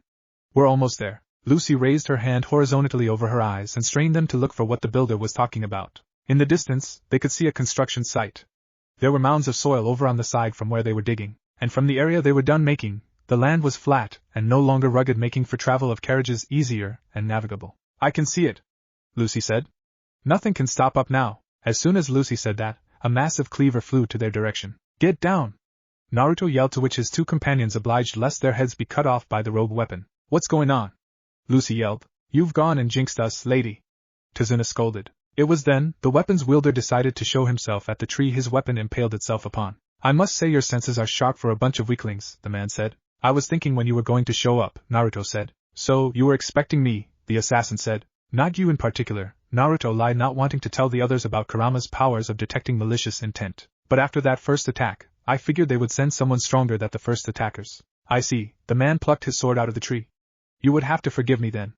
I am just doing my job. Who are you? Lucy asked. Why do you need to kill him? He is no one special, he answered. He is but one of the builders who dares to interfere with my employer's business. As for me, you do not have to know my name. You will all die here anyway. The assassin closed his eyes. I do hope, though, that you will at least put up a fight. As soon as he said that, mist appeared out of nowhere and obstructed the view of everyone present. All right then, Naruto cracked his knuckles. I will call Uni's no Zabuza. That's fake Zabuza for all of us who need Google Translate. TSK, Naruto clicked his tongue as he felt the killing intent coming from his opponent. He quickly activated the seal that was still on Lucy's back and appeared behind her, surprising the busted blonde. He quickly moved the builder aside and parried a slice from the assassin's massive blade with a much smaller kunai. And surprisingly, it was able to hold its own. You are pretty quick for a weakling, the fake Zabuza said. No one has ever survived, yet alone block one of these attacks before. Naruto was about to retort, but the assassin blended in with the mist, making him disappear from view. Who are you calling weakling? All you've been doing is hiding in the smoke.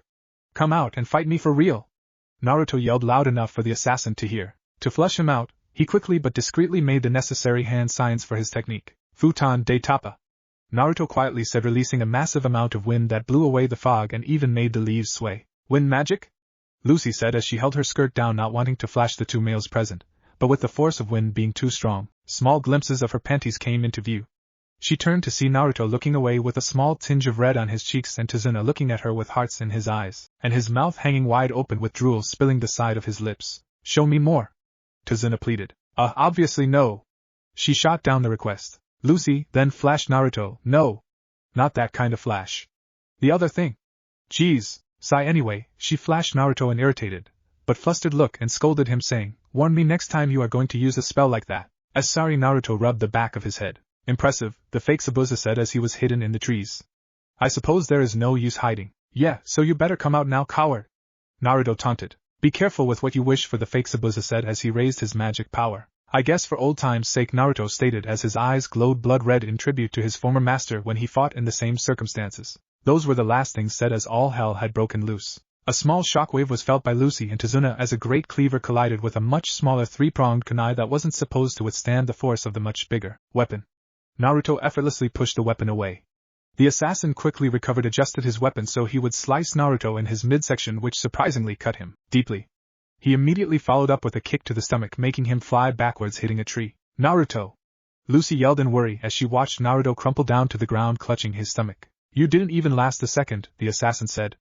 Now, to finish the job. Lucy watched in horror as the assassin walked up to them, licking his blade at an area on the blade that sliced through Naruto like there was blood on it. The two didn't notice it then, as they were to see that there was no blood at all. Just then, Naruto appeared out of nowhere and kicked him in the face, sending him flying.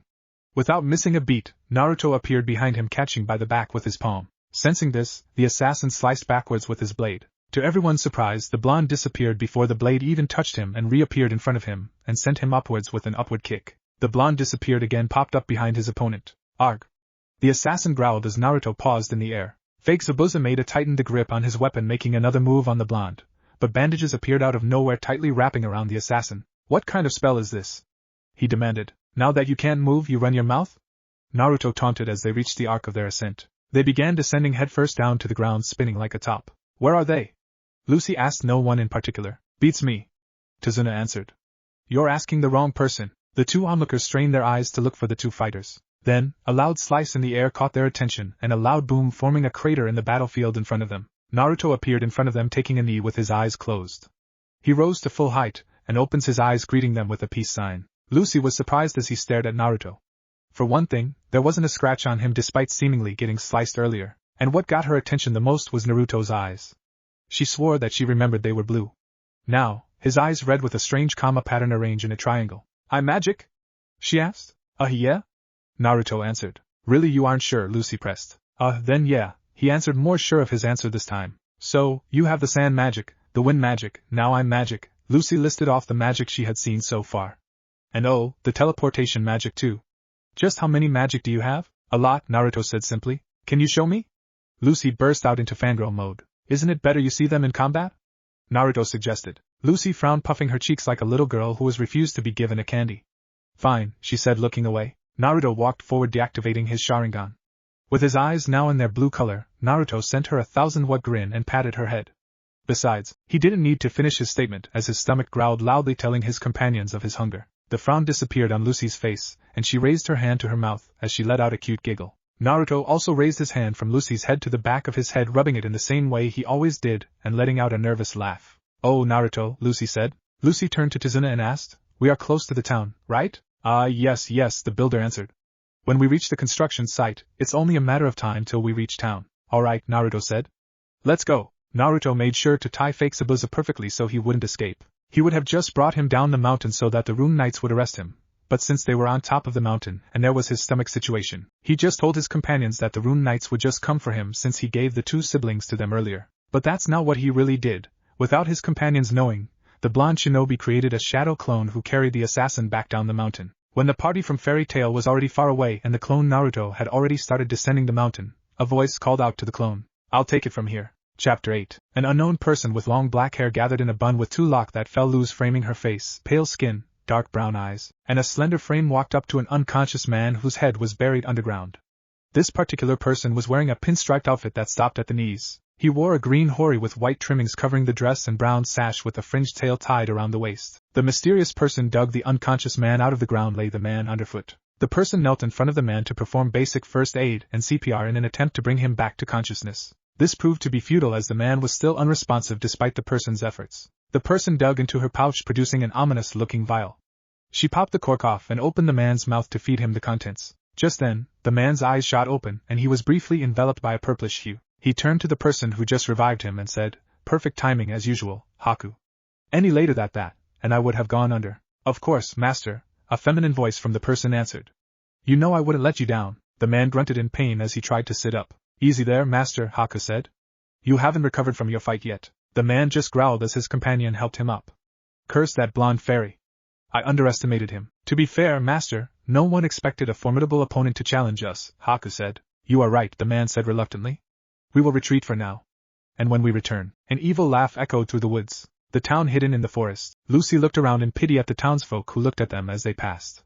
The people who lived in this town looked malnourished. There were shops that were abandoned, while there were some that were holding on for dear life. It was sad. "This town is pitiful, huh?" Tazuna said. "I didn't." Lucy tried to reason, but the builder waved him off. "It's okay," he said. "It is true anyway." "What happened here anyway?"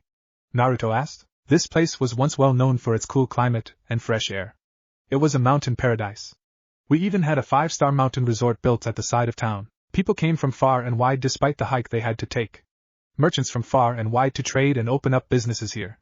We were thriving, Tazuna narrated, causing his companions to imagine the town in its former glory. Phantom outlines of people made from the fairy's imagination walked through the streets. They imagined the place as a thriving metropolis with a lot of storekeepers competing with the others to get the crowd of customers to come into their stores. They imagined kids running around pulling their parents to buy them the treats that were offered from the stalls. Somber looks were seen on their faces as the phantoms they imagined disappeared and was replaced by the town that was almost deserted except for the remaining citizens. And then what happened? Naruto asked. Then, greed struck our fair town, Tazuna said. What do you mean? Lucy clarified. The Duke wanted to monopolize the whole town. He came with his men and talked to the mayor about setting up his own businesses throughout the whole town. Of course, the mayor declined the offer. He couldn't do that to the smaller merchants in town, Tazuna continued the story. Naturally, he was furious about the mayor's refusal, but he still craved for what he wanted. Tazuna took a deep breath. He took out our ride services, the small ships we used to transport the people to the foot of the mountain. He secretly placed his mercenaries to intercept the sailors who set out on their jobs to the office in the mainland. Any of the sailors went to work that were either killed or have gone missing. Typical, Naruto muttered under his breath. So, without any transport, the vacationers couldn't come here. Rumors also spread of the disappearance of those that traveled to our island. That scared off any third-party sailors and fishermen from approaching the island, Tazuna finished. What about your guests that were already here? Lucy asked. They're stranded, Tazuna answered. Without anyone with the courage to sail from here to the mainland or from the mainland to here, there is no way for them to get across the water. Some of the desperate ones tried to swim to the mainland, abandoning their things here. They were spared by the mercenaries, but it was Mother Nature who took them out. The current was simply too much for them to handle. He paused, then looked at the wizards who accepted their request. So, that is the story of this little town. Memories of Naruto's first mission flooded his mind.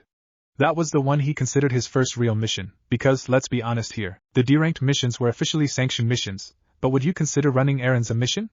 No, right? Fortunately, in this new world he was starting to call his own, the first job that kicked off his career as a wizard in Earthland wasn't an errand job, and as a bonus, this job even mirrored his trip to the Land of Waves. Lucy was lost in her own thoughts too. No one knew it at the time, but the thought of her father crossed her mind. He hadn't gone as far as this Duke that the builder was talking about, but it was a comparison. He was so engrossed in his business that he forgot all about his family. Money certainly changed people. That made Lucy happy about her decision of running away from home to join Fairy Tail. She was so happy to be with Naruto right now, she might as well ask him for a date in this mountain resort. Wait. What am I thinking? Lucy's cheeks heated up because of her own thoughts. We are here on a job. This is not a vacation. Her argument with herself was interrupted when Naruto spoke up. Don't worry, old man Tazuna. Naruto raised his fist, showing a thumb up. We'll make sure they won't bother you as you work. That's a promise. The builder couldn't help but shed a few tears at Naruto's words. Lucy recovered from her thoughts and added, and your town would be back on its feet in no time. Tazuna was so touched by this that he lowered his head to the two wizards. Thank you. It's no problem, Naruto said. So, what do we do first? Lucy asked. We have to meet up with the mayor and inform him of our arrival, Tazuna answered. Lead the way, Naruto said. And so, the builder led the wizards to the town hall. They passed by more of the closing businesses around town that were on the brink of bankruptcy and more of the ones that were closed. Naruto became more and more determined the more he saw the townspeople, who looked at them curiously and with a hint of hope as they passed by. Pretty soon, they made it to a tall building that looked more regal than the other buildings. It wasn't as decorated as the other buildings they passed, but it still followed the town's motif as minimalistic as it could. It reminded everyone who came across the building that the transactions happening inside were serious, and not fun and games. They entered the building and were greeted by a receptionist with a fair skin, green eyes, and long brown hair sitting at the front desk. Her eyes widened when she saw the three approaching, and then they turned seductive at a particular blonde. She couldn't get her eyes off of a certain whiskered blonde. This bothered Lucy a lot. She didn't know why or didn't want to admit it, but she was bothered. Good morning. My name is Anna, the receptionist greeted with a wink directed at the said blonde. What can I do for you today? We're here to see Mayor Rose, Tazuna stated. Mr. Tazuna. I see you have returned with the wizards we requested. Anna said. Yes. As a matter of fact, we have just arrived in town, Tazuna answered. Then, you better inform the mayor right away, Anna said. Anna stood from the desk she was sitting on, showcasing to everyone her outfit. It consisted of a long white coat that covered a red blouse and a black pencil skirt. She wore a sheer gray pantyhose that covered her legs and high heels that matched the color of her skirt. As she stood, she took off her coat slowly and subtly seductive as she stole glances from the blonde male. She draped the coat neatly over her chair. Right this way, the secretary said, walking ahead of the little group. She made sure to give a little sway to her hips as she walked, hoping a certain Naruto would notice. Alas, though, the only attention she got from the builder who lived in this town. That left her to wonder how the blonde had managed to reach the clueless young man, assuming they were a couple. She led them to the door that led into the mayor's office. From the outside, they could hear the mayor talking to somebody over in a lacrima orb crystal. Yes, I know. It's not like I have a choice. We couldn't hide the fact that he has sent them. Static. I know.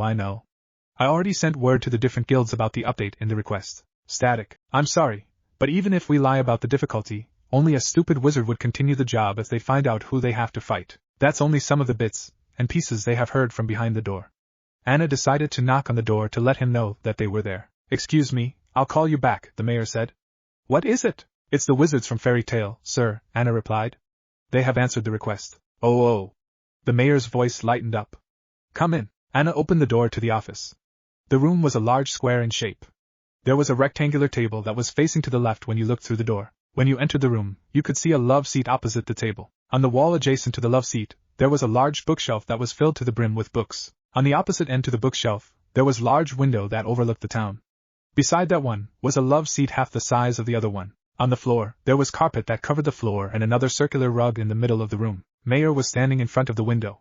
He was a tall, tan-skinned man with black hair, green eyes, and a neatly trimmed facial hair. He wore a sharp, dark gray business suit consisting of a gray vest with numerous black buttons, a gray overcoat with a single gold button, a white shirt, and a red tie. He also wore classy gray pants that matched his upper body, a gold and black belt, pointed red and black shoes, and a gold watch. His suit made his look slim, but in reality it hid his round, portly belly figure perfectly. Good morning everyone, the mayor greeted.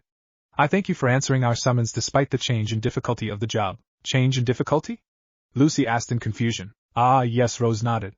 Weren't you informed that the job is being reassigned as an S-class quest due to the multiple assassins that were popping up? Although, we did try our best to keep the difficulty as low as possible. After all, you saw it from the town below, our town could not afford to pay any more. Actually, we ran into a couple of them along the way. Naruto rubbed the back of his head. You did? Rose asked, raising his voice in surprise. I don't believe it.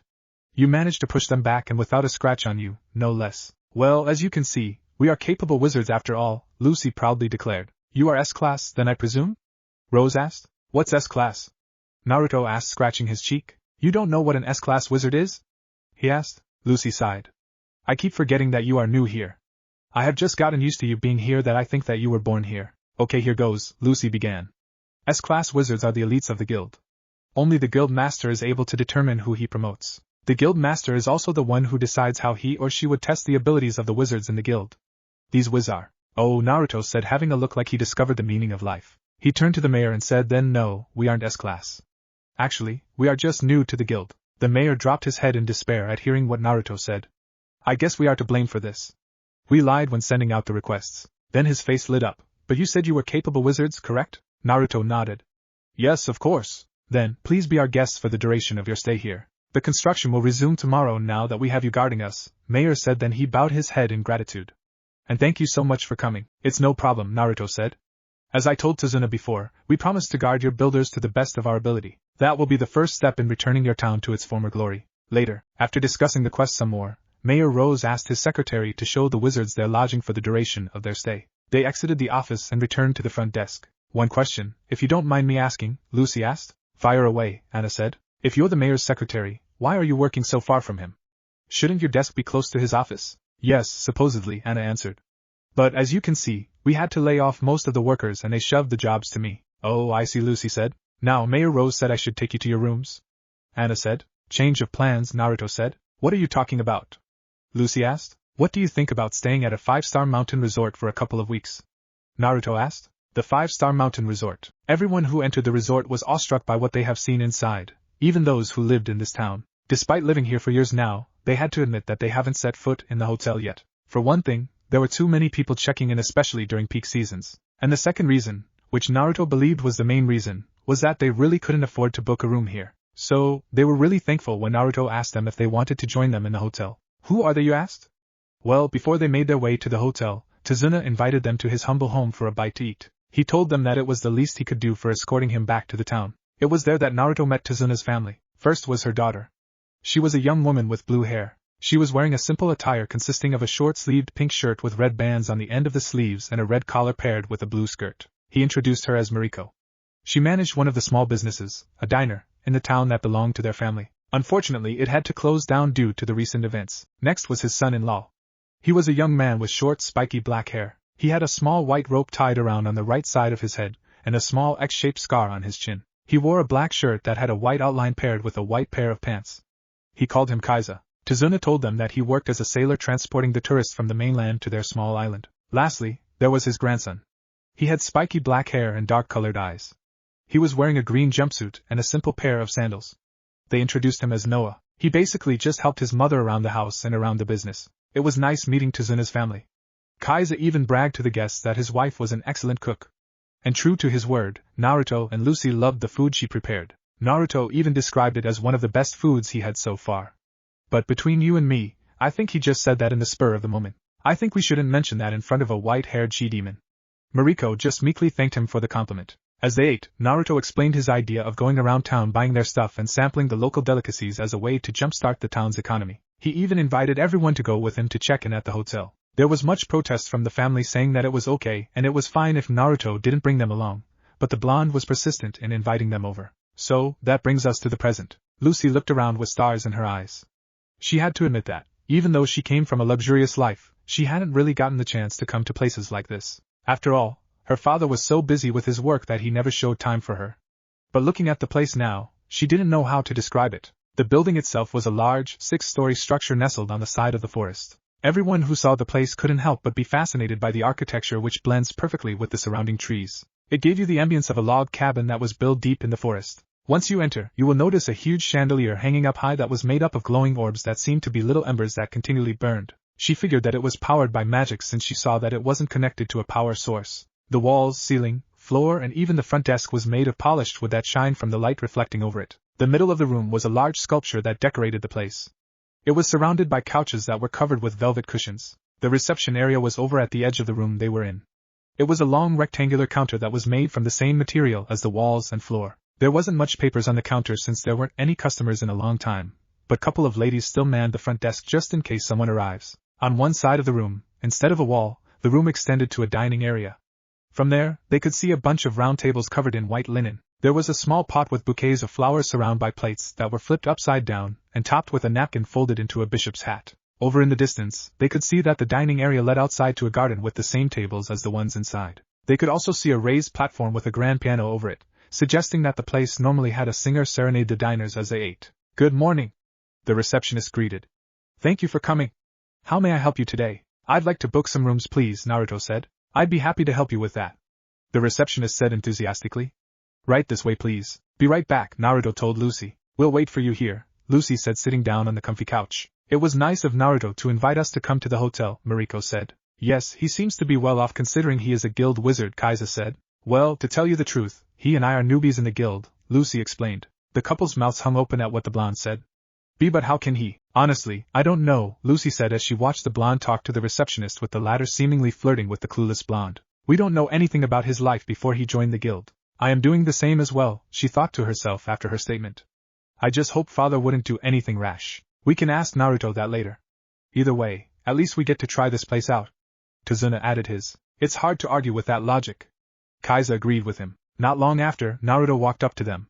When he was in front of them, he dangled 2 keys in his hands. "I got our rooms. So, what did you get us?" Kaiza asked. "We'll be fine if you got a family room for our whole family," Mariko said. "Yeah, that's what I did," Naruto said. "But they said their family is so big that it could fit 10 people. "That will be fine, Naruto," Mariko said. "Listen, Naruto, I can't thank you enough for doing this. Noah here hasn't had the luxury of doing these kinds of things, especially since the tourists stopped coming." "Don't mention it," Naruto smiled. "But why are there only 2 sets of keys?" Lucy asked. "Yeah, about that," Naruto rubbed the back of his head. "They closed down some parts of the hotel since they are really short on staff. Unfortunately for us, the wing that they closed was where the single rooms were. The only rooms available were the twin rooms and family rooms. At least we don't have to share the same bed," Lucy thought. "I don't think I'm ready for that yet." "I guess that's fine," she then said. "We live in the same house already, what's the problem with sharing the same room?" And so, the hotel's guests were ushered to their rooms by the bellhop.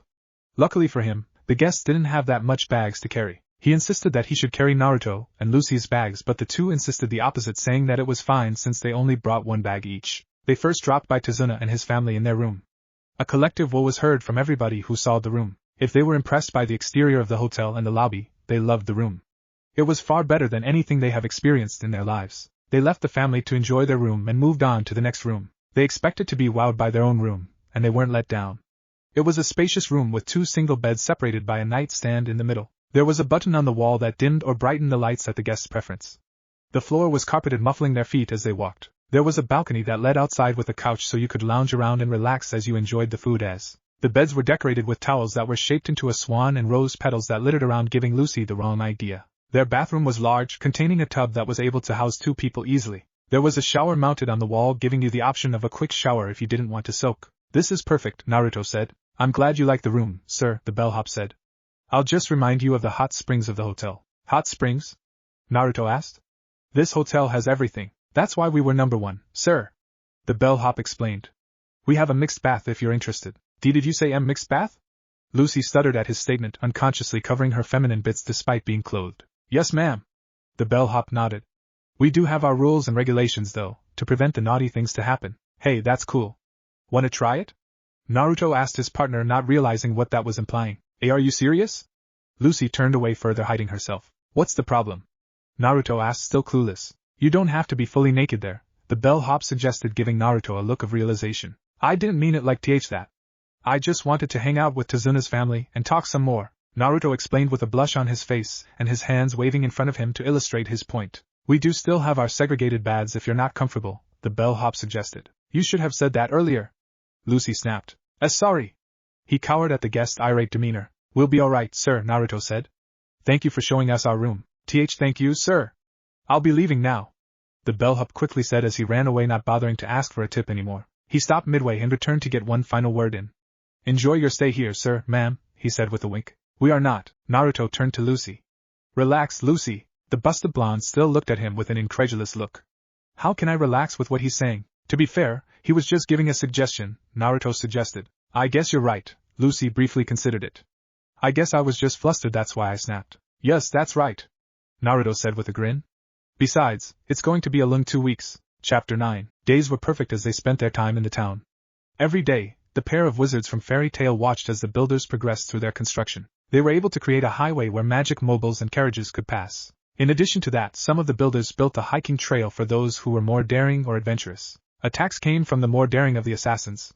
Naruto and Lucy were able to neutralize them quickly and efficiently. It was here that Naruto was able to meet his partner's celestial spirits. He has got to say, he was impressed to see someone use this kind of magic before. Lucy always made it a point to give him a smug look every time she took out one of the bad guys. She didn't know why the blonde was always excited to see different kinds of magic. Maybe he was really not from around here. Well, at least he was impressing the blonde, who she knew was a lot stronger than her. It was weird though. She felt warm when Naruto gave her a compliment. I mean, she did get compliments before, but somehow this was different. As for Naruto's project for the town, the two sampled the local delicacies. Every day, they tried different kinds of foods from the available restaurants. Although Naruto was bummed out that they didn't serve ramen, he still enjoyed the cooking. As a child, he never got to experience this time of cooking. He did grow up alone in his apartment, after all. Don't get me wrong, playing Russian roulette with the cup ramen he would take to school was fun and exciting, but he still got jealous about how the other kids would brag about how their mother's cooking was better than the others. "Are you okay, Naruto?" Lucy asked, noticing that the blonde was staring at his food. What? Naruto jumped as he heard his partner call out his name. "You okay?" Lucy reiterated. "You're zoning out there." I'm okay." Naruto rubbed the back of his head. "It's just the food here is amazing. Too bad they don't sell ramen." "Right," Lucy answered, buying the other's lie. She sensed that wasn't it, but she didn't want to pry if he didn't feel like sharing. "I understand why the tourists keep coming back. It's not just because of the ambience." "Speaking of ramen, did you have to buy so much instant ramen?" "Yes," Naruto declared with much passion that Lucy thought shouldn't be there. "They don't sell much ramen here. My hands are tied." "Hey! That diner in Harjang Town had ramen in it," Lucy reminded the blonde. "It was a cheap knockoff," Naruto dramatically said. "It doesn't taste anywhere near as good as the ramen from back home." Lucy sighed. "You love your ramen, don't you? You know it." Naruto nodded. The owner walked over to the table after coming from the kitchen. "I can't thank you again for doing this. This means a lot to our fair town." "It's no problem at all," Lucy answered. "After all, we did promise to return the town to its former glory. Think of this as a stepping stone." "Thank you very much." The owner bowed in gratitude, then straightened herself after. "We do apologize though. We don't have everything. To be honest, you are the first ones to look for ramen." "It's alright," Lucy said. "It's a change of pace for you, right, Naruto?" Yeah?" the ramen lover managed. "If it's all the same to you, we could try adding ramen to our menu once we get back on our feet," the owner said. "That would be awesome," Naruto said. With one more bow of gratitude to their only two customers, he took his leave and left the two with their food. I can't get over how great this food is, Lucy chirped as she took another bite of her food. It's too bad we have to leave so soon. Oh, Naruto complained. Do we really have to go home? Lucy chuckled. Sadly, we have to. We have an apartment to return to. Besides, the food's probably spoiled now. We better get the most of that hot springs and the food then, Naruto suggested. Oh, you don't have to tell me twice, Lucy answered. Hargenport. Excuse me. A white-haired wizard held out a rolled piece of brown paper in front of a busy fisherman. I'd like to ask if you could take me to this destination? The fisherman looked up and narrowed his eyes at the request. No way, kid. I'm not getting near that place. He returned to untangling the net on his boat. Why not? The white-haired wizard asked like she was a child refused to be given a candy by her parents. Look, kid, the fisherman turned to face the girl she was talking to. I don't holy. You're the Mary Jane Strauss. I can't believe I'm in the presence of the Mary Jane Strauss. Well, yes, Mira gave out an awkward smile. It is me in the flesh. Oh gosh. What do I do? I don't have my copy of Sorcerer Weekly with me. The fisherman complained. Of all the times that I didn't bring it. The Mira Jane is here in my presence. Could you wait for me here so I could get them? As much I'd like to, she lied. She had to admit she didn't like the attention she got from the fans given that a majority of them were married men who were twice her age or more. I have a job to do and some guildmates I have to bring back, she said, holding the flyer back up. The fisherman frowned. Look, kid.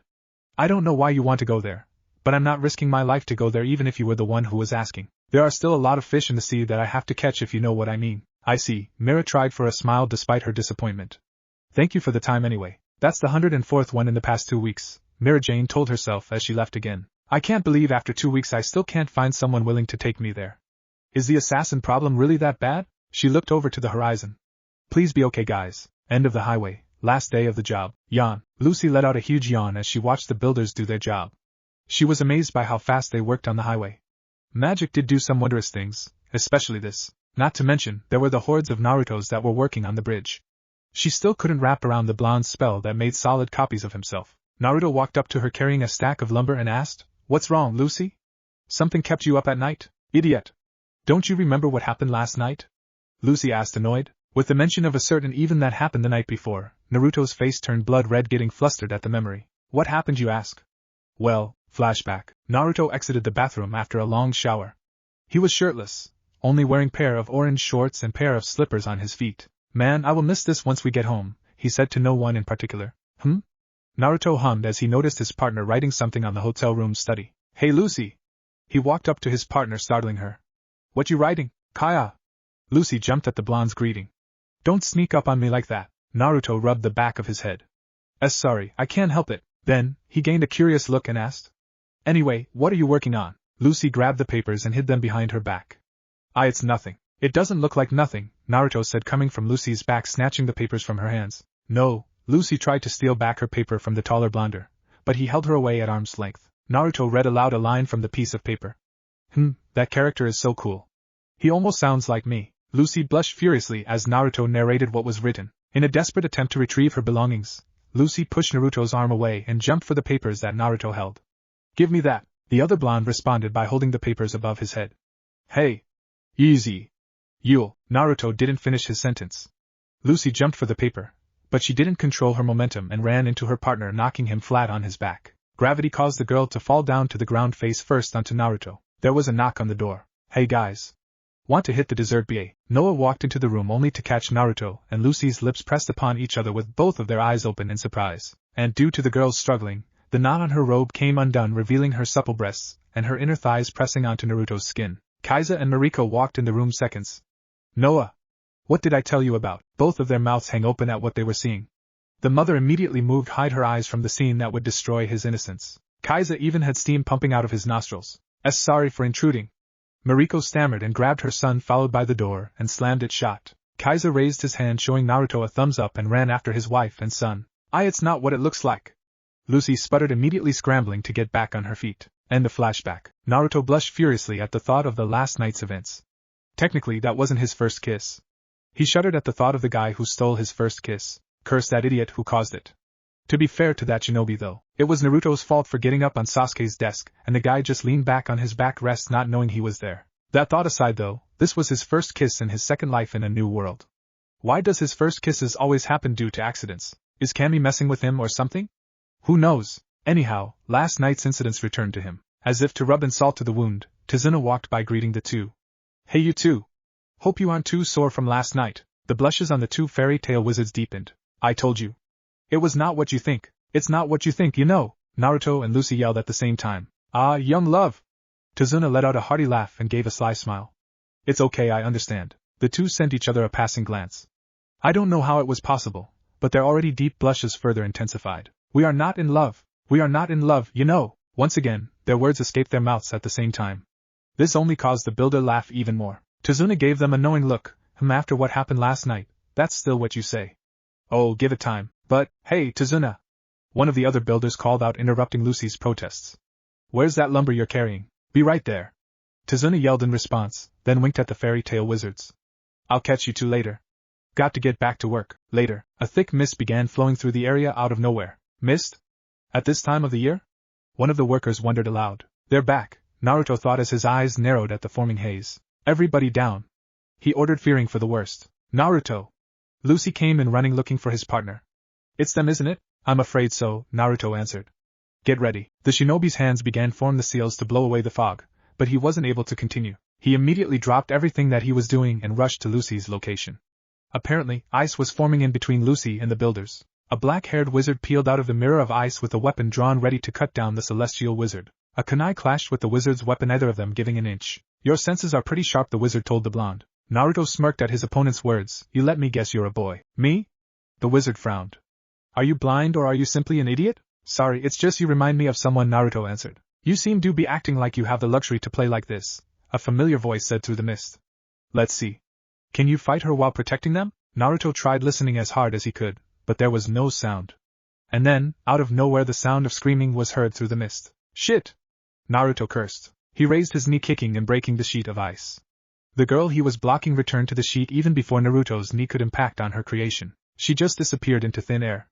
The only evidence of her presence here was the chunks of ice scattered. He rushed to the source of the scream, only to find blood oozing from one of the builders and Kaiza kneeling over him trying to stop the bleeding. He just came out of nowhere, Kaiza said. Lucy, over here. Naruto called out to her partner. I was almost... Lucy froze on the spot, still not recovering from shock of almost being attacked from behind. She didn't even sense her presence. If not for Naruto, she didn't want to think of what would happen. Lucy! Naruto called again. This time he went back to his partner. Are you okay? She shook her free of her shock. And Naruto? Lucy said, recognizing who was in front of her.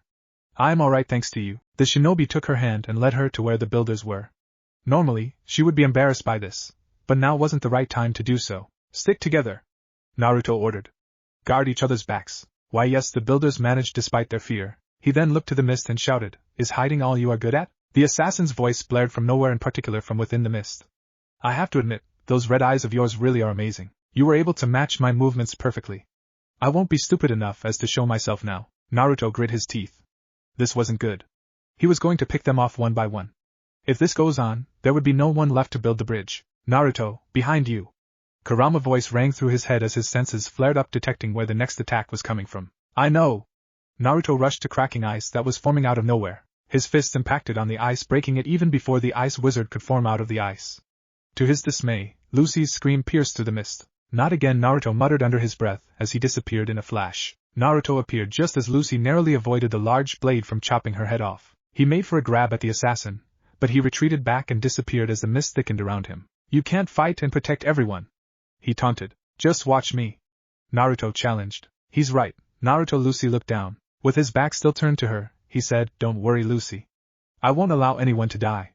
He turned to his partner. I will protect everyone with my life. Naruto's mindscape. Oh, I've always wanted to say that. Naruto cheered, dancing around the meadows that made up his inner mind. Naruto, this is not a good time for that. Gyuki reminded him of the situation they were in. Besides, didn't you already say that in the war?